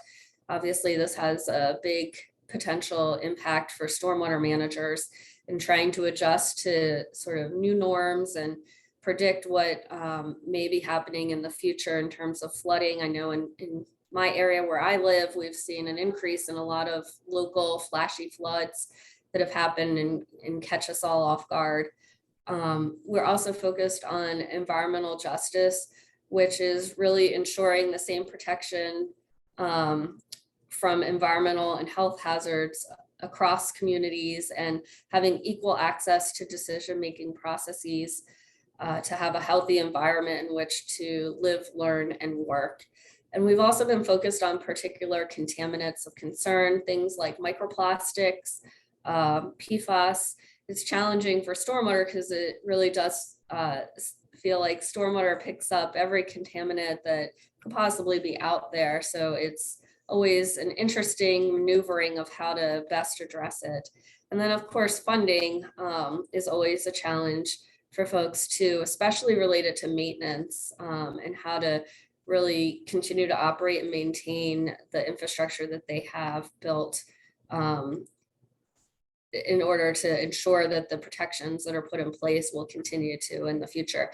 And my colleague Ellen is going to talk more about funding momentarily. So I'd be remiss if I didn't acknowledge some of the partners that we have right there along with us in order to achieve clean water. And the states are really pivotal. Most states actually write the permits in the United States for stormwater management, and we coordinate with them a lot. There are tribes that also are key partners, and environmental groups, industry and business, local governments, transportation departments, and then residents and community groups. And I think that without everybody working together, we would not have achieved as much as we have so far over these decades. And so I just wanted to close with a little bit of a quote from my assistant administrator for the Office of Water here at the Environmental Protection Agency. And she really says, "Water shapes our lives. 50 years ago, our nation came together and passed the Clean Water Act, a monumental piece of legislation. While we've made incredible progress, we need to continue to move forward, focusing the North Star for the Clean Water Act towards ensuring every community has access to fishable, swimmable bodies of water." So while I know we've achieved a lot over the years, there's still a lot of work to be done. And if I was going to close with one concept, it would be stormwater never travels alone. Thank you. Thank you, Rachel. It was a very nice way to hand your presentation. Now the third presentation, I also from IPA, I invite Dr. Alan Tarquinio. They're going to talk about the financing models of stormwater in the USA. She is Ellen? here with me, and I'm just trying to get to her screen. 1 second. Very well. I might have clicked forward in your screens a little bit. This is great. And then I need to remember what I just did so that it switches it. It's not that. 1 second, sorry about this. No problem. There it is. There, okay. Thank you so much, Rachel, for having me join in, and really appreciate the time you guys are all taking to listen to some of the approaches that we use for stormwater funding and financing in the United States. And that's really what I'm going to focus on. I'm the acting director for the Water Finance Center here at EPA. And this is a center within the Environmental Protection Agency that really focuses on helping people access the funding and the financing necessary to address drinking water, wastewater, and stormwater issues. And we've got our website there in case there's more information that you hear about today that you want to find out a little bit more about. Feel free to go on our site and look around. We cover a lot of different issues. And we also, one of the big things that we've heard from stakeholders who are, working on some of the MS4, the permitting issues, like Rachel was, sharing about, or just other water infrastructure issues, is they want a central place to go to find, what are the programs available for funding and financing for my community. And so, one of the first things we did as a center is put together a database online where people can go in and easily search to find programs to help them fund their specific infrastructure projects, like stormwater control measures. They can go on here, search under that term, and come up with a whole list of different funding programs that fit the need that they have and that they're looking for. So one of the biggest places that we point people to address their stormwater issues, especially if it's related to overflow control measures or even some of the conveyance systems. Sorry to interrupt you. Can you please hand the share of the screen, the last PowerPoint of Rachel? It's probably better. Oh, okay. If it's not formatting right in here. Yeah.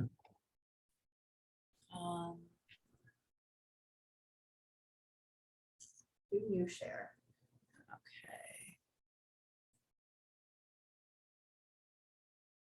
I'm gonna do, it's just the first one, right? And then hit share again. Okay. Yeah, that's great. Is it better? Yeah, now we are seeing yours. Thank you.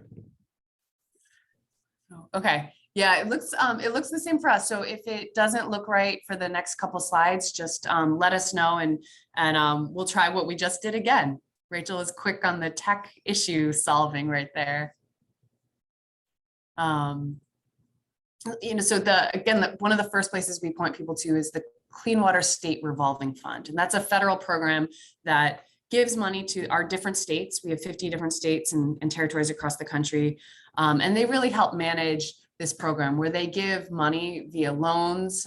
Sometimes now we're doing grants, sometimes it's principal forgiveness to communities to help address some of their water infrastructure needs and issues. And again, this is just a list of some of the things that they can fund with that Clean Water State Revolving Fund that really speak to some of the stormwater issues and needs in the community.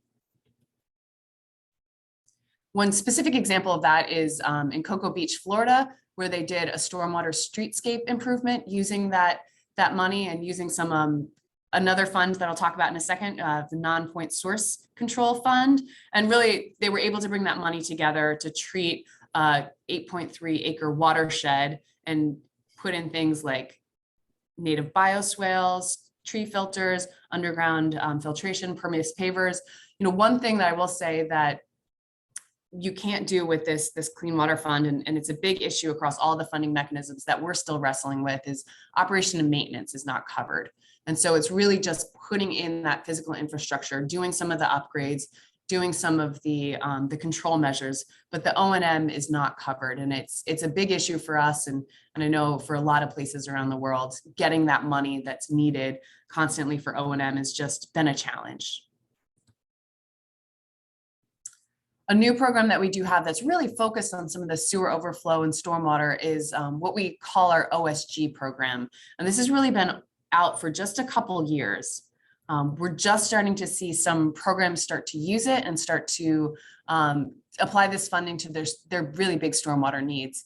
It's a grant program. Again, it came out, in March 2021 is really when we released this implementation guidance. And it really focuses on disadvantaged communities that really have environmental justice needs and issues that either have some long-term CSO issues, some control plans. There is a state match requirement, so the states do have to provide some funding to meet the grant that they're getting from the federal government. But we're hoping that this really does make a big impact to address a lot of the programs and a lot of the infrastructure challenges and needs that communities are facing that, Rachel did a really great job of laying out for you, all the different things they need to get into compliance. We're hoping that this grant program really helps those communities that don't have a lot of money. Another big federal program for stormwater funding is what we call the 319 program. And that's really just the line item that we get in our budget of how it's addressed and the code of how it's regulated. It's a program that is a full grant, so you don't have to pay back. It can be used to match some of the other programs I talked about, like the state revolving fund or even that new OSG program or some of the FEMA work. It can't be used to address the specific permitting issues that you heard about from Rachel on some of the specific permit requirements, but it can be done to what we say go above and beyond. So it could be some green infrastructure activities in that watershed in general. It could be something like you see in this pictures, like providing rain barrels for communities around the watershed or that county to help capture some of the stormwater and just in general prevent some of the runoff issues. It could be used for stuff like monitoring, outreach, and education. We had one community that put in QR codes on all of their different stormwater caps around the city so that people could scan it and find out a little bit more about what was going on in that watershed area and really build that stakeholder base. So there's a lot of different creative ways that people are using this non-point source fund to help address their stormwater needs, even beyond that permitting piece. One example here from Georgia is where, again, this is not specific to their permit requirements, but it's a good thing for the watershed planning, and it does help overall reduce the stormwater impact to a community. This city of historic Roswell was able to go in and put in permeable pavers in a lot of their streets and a lot of their alleys in their downtown area. It helped reduce the water flow to their sewer system. So it really did, in an indirect way, build the capacity of their wastewater system by reducing the overall load, especially during some of those storm events. And another example is, that outreach and education piece of really bringing in those stakeholders and showing the importance of some of the stormwater control measures and why cities are funding them. It's a big piece is get that stakeholder engagement is to put in stuff like these placards to talk about the importance and the use of these stormwater features and to allow stuff like walking paths so people can go out and maybe explore the watershed and have some additional benefits. The last EPA program I'll talk about is what we call our WIFIA program, and this is big loans. So these projects are at least $30 million for small communities, $50 million for some of the larger communities, but they can be used to address a lot of the stormwater challenges people are facing around our country. One example is Coachella Water District, where they came in for a $60 million loan to address a lot of the stormwater channel improvements that they needed for a lot of their big storm events. And so again, this is really for our big projects that come in that need a lot of funding and financing. You see the project total cost is much larger than the amount they asked for. And that's because we do require under the WIFIA program that there is a match and there's another funding source that it's at least 50% of the project. While I've been focused on some of the federal, the EPA specific stormwater areas, we really promote to communities and tell them, look beyond the federal government. The need is so big. that we just can't fill that from a federal agency's perspective. And they do need to look at some creative funding mechanisms, and that includes private sector financing. A lot of the things that we talk to communities about is there's pay for success contracting, so where a lot of the onus of that O&M, a lot of the burden of actually implementing and installing the infrastructure is based on the performance of a contractor, where there's specific things that are laid out there that they have to deliver in order to get paid. And that's a really, effective way that a lot of communities are starting to engage to implement their stormwater features.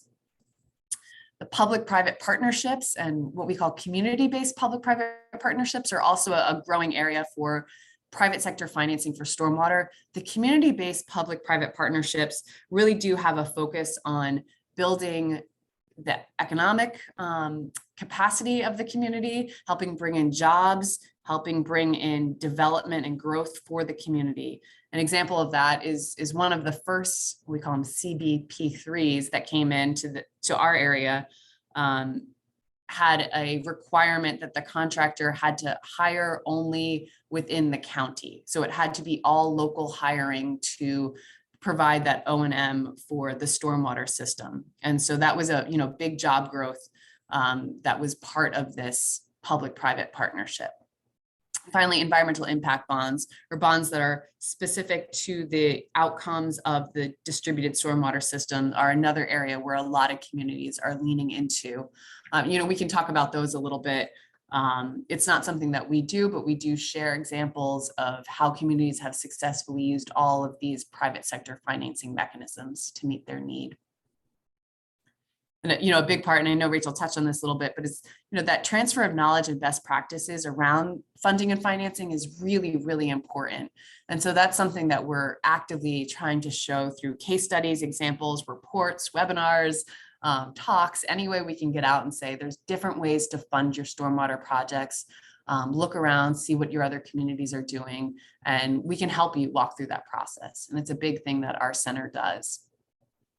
We've got a number of different case studies. These are just some of the examples and some of the different ways that communities are creatively looking at how to fund their stormwater projects, looking sort of outside the box a little bit, and we're, again, we try to actively promote some of the really good best management practices that go on across the country so that other people can replicate them. And I know this was pretty quick, and we often spend a lot of time going into all these details. And so the very high level overview that I just provided had a couple of different programs and links and things I talked about. And this is a compilation of some of those links. Feel free to go on there to look at them. Feel free to contact if you've got specific questions of how these programs are implemented or how they can specifically help for stormwater financing. Happy to chat about that. With that, that is the end of my portion of the presentation. Thank you, Rachel. Thank you very much. Sorry, Helen. These were three interesting presentations, and the proof is that we have a huge list of questions. I don't know if you have time for all of them. I am waiting for an email with the full list. I don't have it for the moment, but I may start with some of them. Probably a question that was, yes. Oh, I received it. Sorry, I just sent. Yes, much question. Yeah, I have just sent a question. Yes, I receive it now. I receive it now. Thank you very much.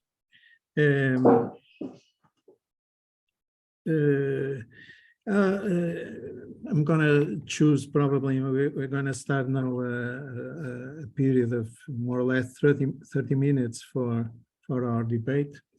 And I have here a question from Carmen Droppelman. That is addressed to Maryam, but I think we can ask all our three speakers to add something about this. Maryam asks what happens in the mix of the rainwaters and stormwaters with sewage waters in the plants. If what happens in your country, it's an important issue here in Portugal, because as we all know, when rainwater achieved to a plant of treatment of sewage water, it increases the cost of treatment with no need, because the need of treatment is different. So the question is, how important is this in UK and USA, and who pays this increase in cost that it's obviously connected with the situation? Maryam, can you please tell us something about that? No, Maryam, your phone is out. Your microphone.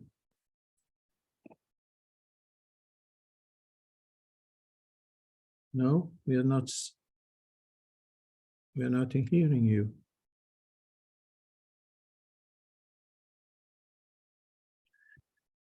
Please help me. It's only me that don't hear Maryam, or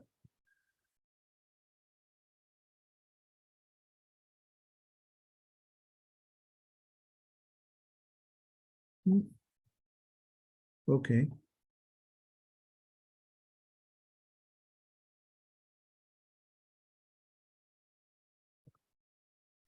Maryam, probably I will address now the question to Rachel and Helen while you're trying to fix the situation. I don't know what is how relevant is this situation in the USA, all around the USA. So it's such a big and different in regions. Situations probably. How do you deal with that? So that is certainly a challenge here in the United States, and it's actually a program that is managed within the same branch that I'm in, but it's a separate program than the ones that I explained today in my talk. We have essentially like three types of systems in the country. We have the separate systems that I was talking about that are designed only to move the stormwater. We have combined systems that are designed to include stormwater plus the wastewater. And then we have sanitary systems that are just the wastewater. And so those combined systems that include stormwater and wastewater are certainly we're seeing that they're getting overstrapped at times, especially as climate change is happening. The inundation of the excess stormwater that's entering them does pose a significant challenge, I think, to the wastewater treatment plants.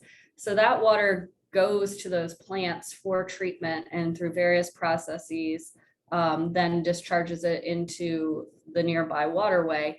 But I think when the systems get overwhelmed with the stormwater, there are sometimes, overflows that happen where sewage can be discharged directly into a nearby waterway.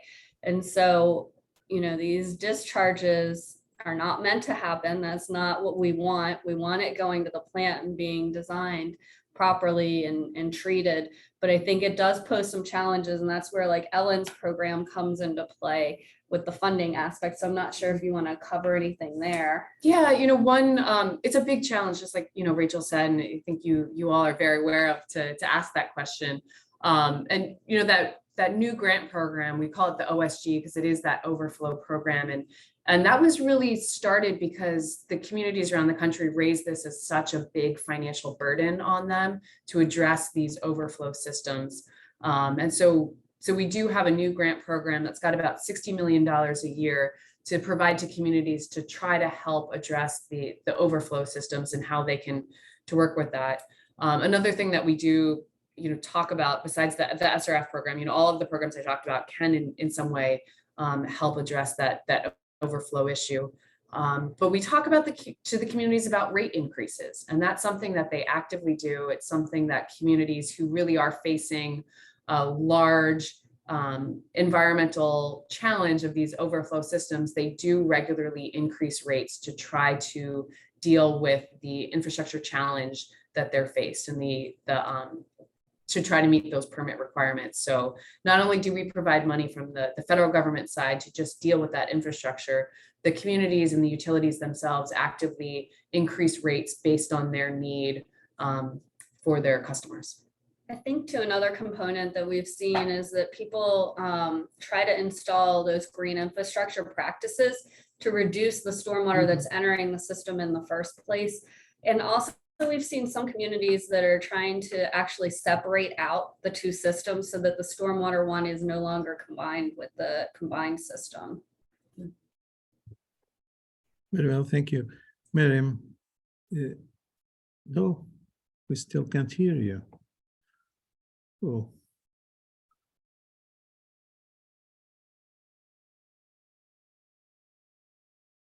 So, well,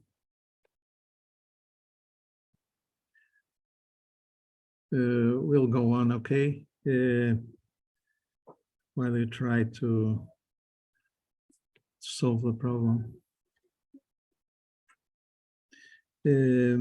Well, we have here a question that is addressed to Rachel, probably.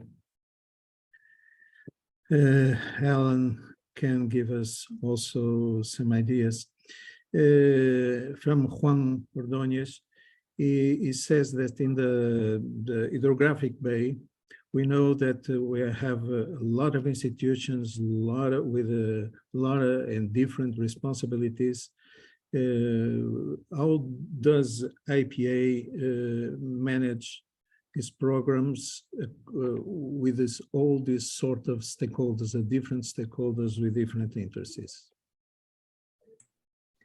So I think that is certainly a challenge, especially at the local level, that oftentimes are the implementers of the actual work that makes the improvements on stormwater. And, you know, we encourage them to try to take a more holistic approach so that they're not having individual meetings on particular topics, but thinking more generally and I guess holistically about the environmental objectives that they have. And so that's why when I was talking about integrated planning, that process provides for them to think about ways to incorporate stormwater into things they're already doing. And by doing that, I think it does, you know, decrease a little bit of the burden on the members of the public participating in, you know, so many different individualized meetings and things like that, to really have them more engaged. Because I think at certain points, you know, I've seen that people can just get overwhelmed with the totality of things. There's a lot of things to participate in. And so to the extent that we can, I guess, thread things together.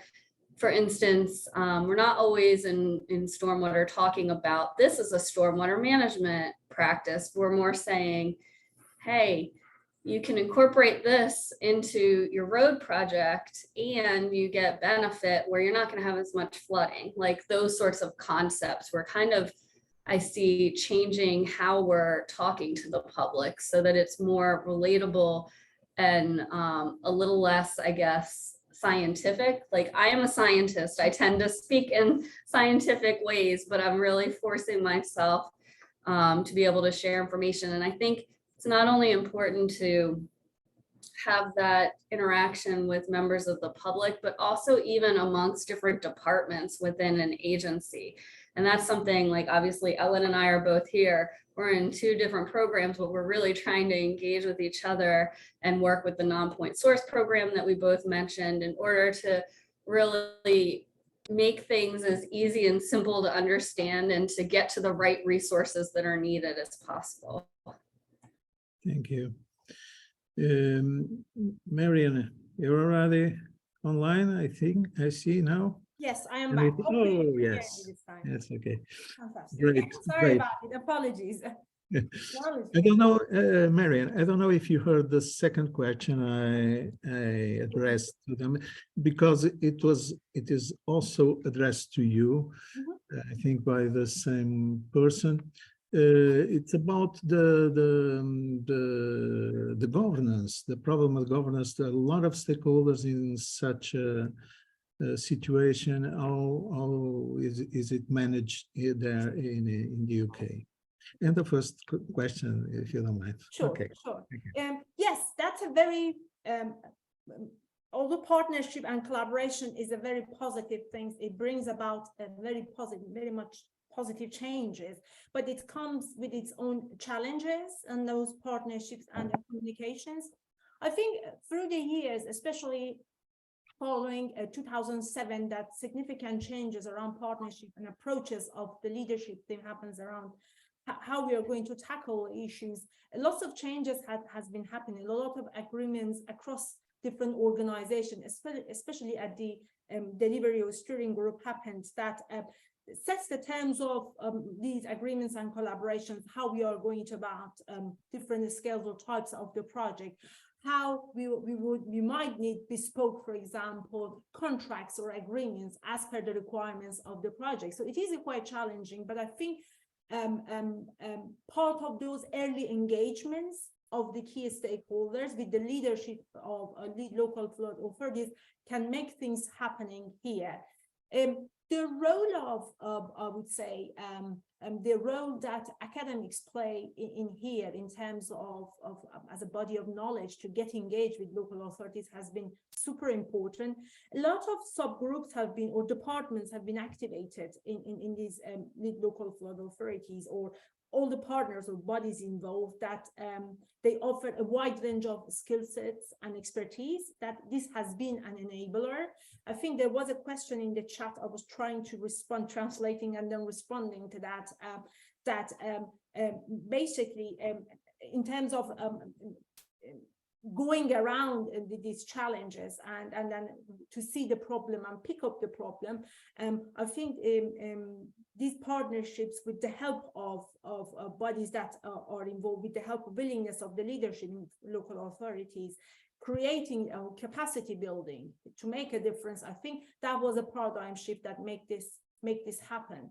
In terms of as you move forward, how you maintain that, again, this is go back to that triangle I showed you in terms of program delivery and funding. Again, those are the reference points of how we are going to get engaged, and those points picked up as they go and improved and evolved over time.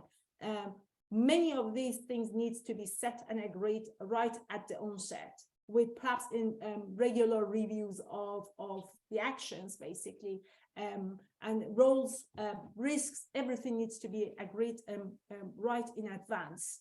And again, I would like to stress the importance of bottom-up approach that I personally experienced. It makes a huge differences, basically, and the role of that champion. I think that champion role has been mentioned in 100 Resilient Cities. Brazil had a few case studies there.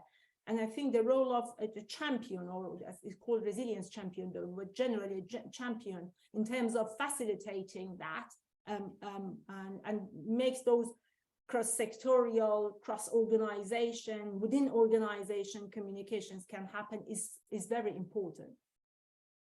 Hope I responded to the question. The first one? Yeah, the first one that you asked. There was a question also about the sewer system and the discharges, basically, around combined sewer. If I may allow to respond to that question too. And the financial solution for that kind of situation, who pays the increase of costs that the rainwater implies when it is mixed with sewage? Well, again, water and sewage companies are private sectors. Obviously, they are the main body responsible for collecting and treating that. Obviously, the 2007 flood that happened in the UK, the primary reason prioritized, probably one of the key reasons on top of the list, was the overloaded sewer system that caused a wide range of issues because of the stormwater discharge straight away into the drainage. So in the UK, as I said, we have something called Right to Connect. So any major developments, and including the existing ones, they have this Right to Connect scheme that when there is a house, the new development, the drainage, the stormwater, surface water will be straight away connected to drainage, minor drainage system, and eventually ends up in sewer system. And as you know, in the UK, we have a combined sewer system in place, Victorian time. So, and this is a huge barrier for water companies. So they make any effort at the onset to agree that what happens if you've got a new development, where did stormwater or drainage from that house, for example, roof water will go. The initiative of having of draining this body and before getting that into the infrastructure of water and sewage company is a significant effort. So at the planning stage, developers need to come up with some sort of thinking of where does this drainage go, by either implementing some soakaways, or if there are areas like a beauty example I mentioned that they have built in sustainable drainage schemes in place, that they try to naturally basically drain the water, infiltrate the water. So highway authorities and also water companies are the ones that primarily get involved in these conversations to absorb the water as much as they can and reduce that before it gets to water and sewage companies, basically. So this is at the planning stage. All these will be agreed, but eventually, obviously, a significant reduction to that, and there is up to agreement to what percentage they need to be reduced. Again, get into then it can get into the sewer system. So I will tell you that in new developments, this is an important scheme, although such is not mandatory according to Schedule 3, but the willingness and effort that they are putting in to make this happen, although it's not mandatory, is key. Although I should mention that developers, water companies, all have been bought into this with some sort of mechanisms of how they benefit from that eventually. So water companies get involved in investing in reducing this surface water before they get into their assets or risk from these new developments to their assets. Mm-hmm. So these are all at the early stages that they happen. Well, yeah, but eventually residents will pay on their bills under the sewage treatment. Yeah. So the more effort we put in, the more we benefit from. Very well. Thank you. Rachel and Helen, probably someone is asking concerning your experience in the programs you developed, which are the weaknesses, the main weaknesses and strengths that you find in the implementation of those projects? I think for the permitting program, one challenge that we've seen is related to asset management. I think people are very familiar with asset management from more of a wastewater perspective, but it seems like stormwater, the approaches taken weren't as strong in terms of the tracking of what was sort of the infrastructure being put in the ground. And so a related challenge, I think, is operation and maintenance that we're all kind of mentioning. If you don't know where the assets are, you can't really properly do the operation and maintenance. So you really lose that ability to actually have the infrastructure you're paying a lot of money to install perform the way that you were envisioning if you're not maintaining it properly. And so I think that that's been a huge challenge and hurdle, and that is another area of focus that we've been paying particular attention to, so that we can cross-share information from other programs like the wastewater program, and so that communities can really figure out how they would utilize existing tools that they probably already using, but in a different department, in order to have all their infrastructure there. And I think that that'll help to be able to showcase the benefits of the program and to be able to explain and be transparent to community members of what they're getting for the funding that they are giving, those rates that they are paying for stormwater, all of those sorts of things. Very well. We have here a question concerning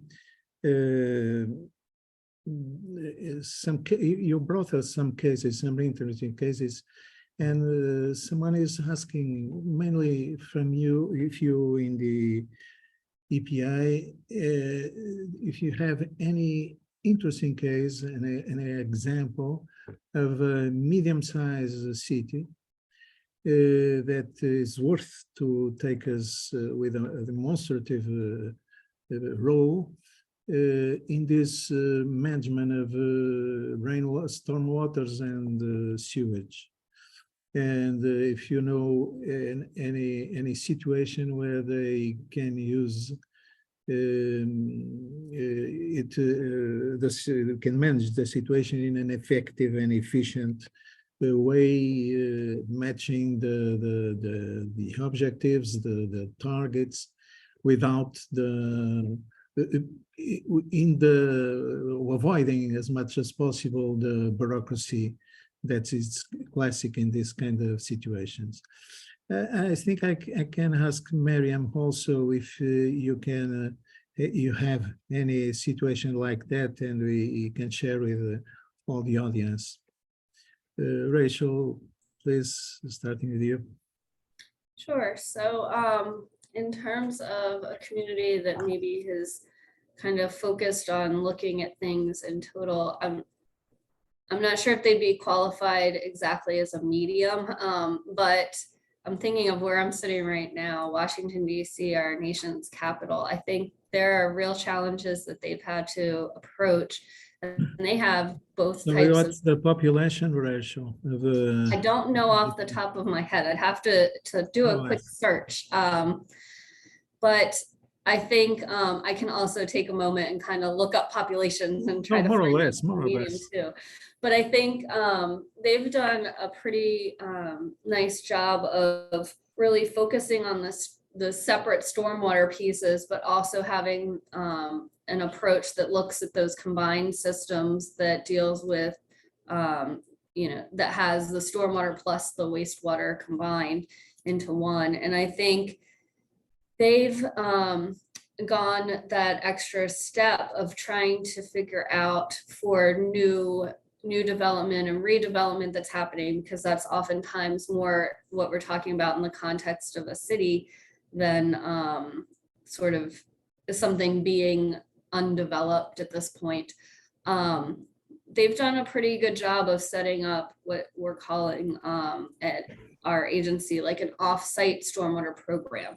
So an ability where if you can't fully manage all of the stormwater on your site, you're looking for other opportunities within the same watershed to install practices like green infrastructure, so that water body wide, you're still getting that benefit and reducing the loads of the pollutants going into the waterways. And so they're one of the communities that has taken on that approach, and I think it's working out fairly well for them.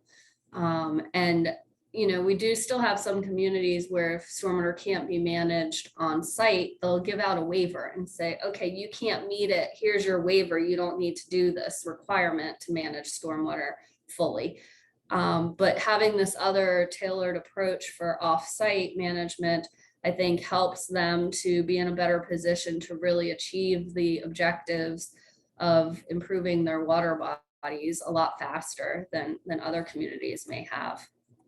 Thank you. Mariana, can you add something to this? Do you know any interesting case to share with us? That's a very interesting one. Nothing particular on top of my head about the medium size of handling the same situation that similar situation that Rachel just mentioned about it. Perhaps a good example I can mention about it was around the transformations that happening in some regions, again, following the housing developments that happening on top of government's agenda to shortage of housing and all of that. A lot of new developments in some areas of the countries, including the northeast of London, the Essex area that we have. And the translation of that would be that the fields and farming industry that was quite active in the area is just gradually lands are occupied by developments. The population of the Essex in total, I have not much number on top of my head, but I'm thinking of transferred around the area, something around 200,000 population, something around these figures with the rules I'm thinking of, and the translation of those areas of lands disappearing and the pressure it puts on the water and wastewater infrastructure, especially water courses that we have here. It's not hidden to everybody that we've hit badly, mainly because of the poor water quality that we've got in our water courses, basically, generally on an average in the country for all sorts of reasons due to CSO discharges. A lot of issues came out. Some water companies are now investigated for that, CSO and illegal connections and discharges into water courses. So as a result of, again, losing those supports we could get, and the change of obviously regulation as a result of Brexit, we are changing those. The translation of that would be then problem has shifted from somewhere to another place. So again, thinking of alternative ways of handling the situation in the light of all these developments that are happening, urban schools and all of that, then that's how it is going to affect that. So, and needs, again, another approach to managing the stormwater management. Again, financial difficulties plays a key role in here, in a sense that now the agenda that public's contribution, so taxation or whatever, or drainage charges or etc., or even water companies to better handle quality and quantity, it is something I think that sits on the top of the agenda for the government, especially in financial difficulties. Thank you. Respond to your question. Thank you. So if you don't mind, two more questions. I think they are very direct. It will be quick to answer. An attendee asks if there are accessible written documents to coordinate this partnership and collaboration on stormwater management, telling how to act regularly on emergency events. Some kind of a manual or agreement. Do you know if there's something available, easy to find? UK and USA? I can think of one or two things. Actually, I was about picking up that question that my computer crashed. There are a couple of documents I can pick them. I'm happy to share following the events with your audiences. But lots of terms of collaborations or these terms of partnerships and all of that. There are some bespoke, perhaps, agreements or parts or appendices that happens in each contract that may not be available to us straight away or is not publicly available, but I can think of a few documents that I'm happy to share it with you or with me. Oh, great. Yeah. Share it with your audiences. Thank you very much. I think that I can probably find some documents too. Some of them might not be developed by the agency that I work for, but more our Federal Emergency Management Agency, but we cross-share information. So I'll try to dig those out as well and share. Thank you very much. And the last question, probably I'm going to ask help from translator because it's in Spanish. I don't know if I can translate it very well. So if you don't mind, I'm gonna try to, I'm in Portuguese, but I'm going to try to say it in Spanish, and you heard the translation, if you don't mind. En las comunidades pequeñas se puede incorporar programas de emisión de carbono con reforestaciones u otros programas para poder captar fondos para los financiamientos de los préstamos. O si ya existe alguna incorporación de programas que ayuden para los sostenibles, para ser sostenibles los financiamientos.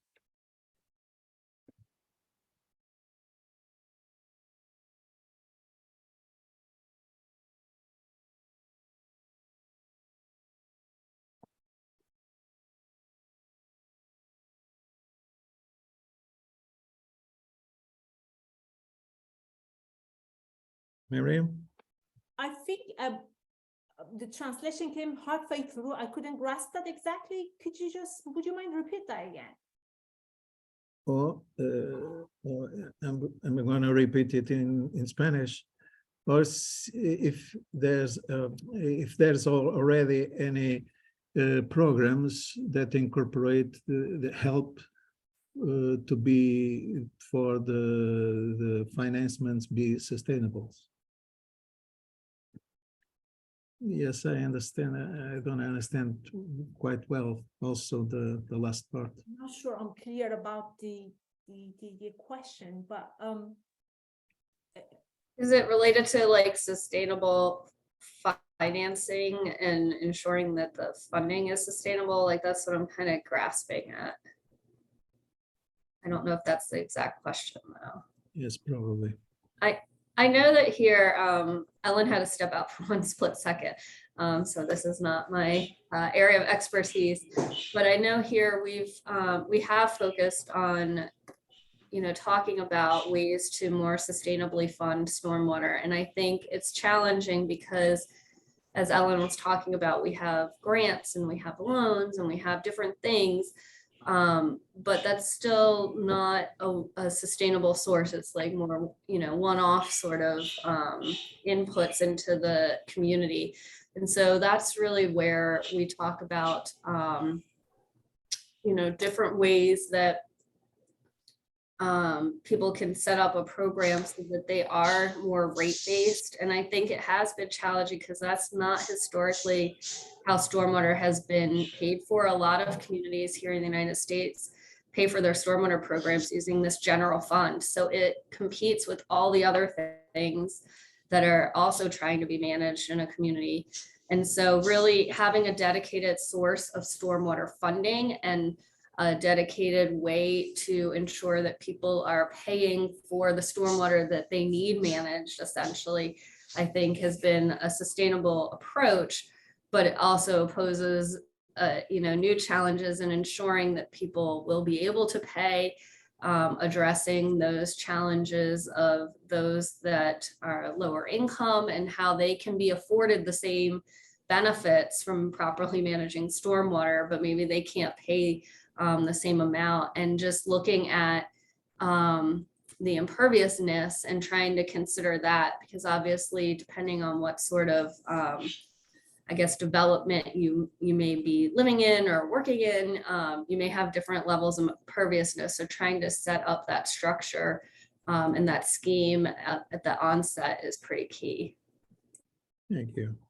I think it's a very good question. If we take sustainability, if I understood correctly, and if we take sustainability with its that long-term vision, if we put it into that context, I would say that resilience partnership funding tend to be more of an inclusive long-term vision plan that UK has set, and it's an ongoing scheme. Then as a result of that, different schemes can be translated and enable many projects to happen. In line with that, UK government has taken an approach, and it's a rollover program that they're investing that, again, in addition to that resilience innovation program, as Rachel rightly mentioned, a dedicated funding for that stormwater management, or what we call the dedicated funding for resilience and partnership or innovation. There was another scheme, again, 3 schemes introduced. That was one of them, £150 million of investment and rolling over that.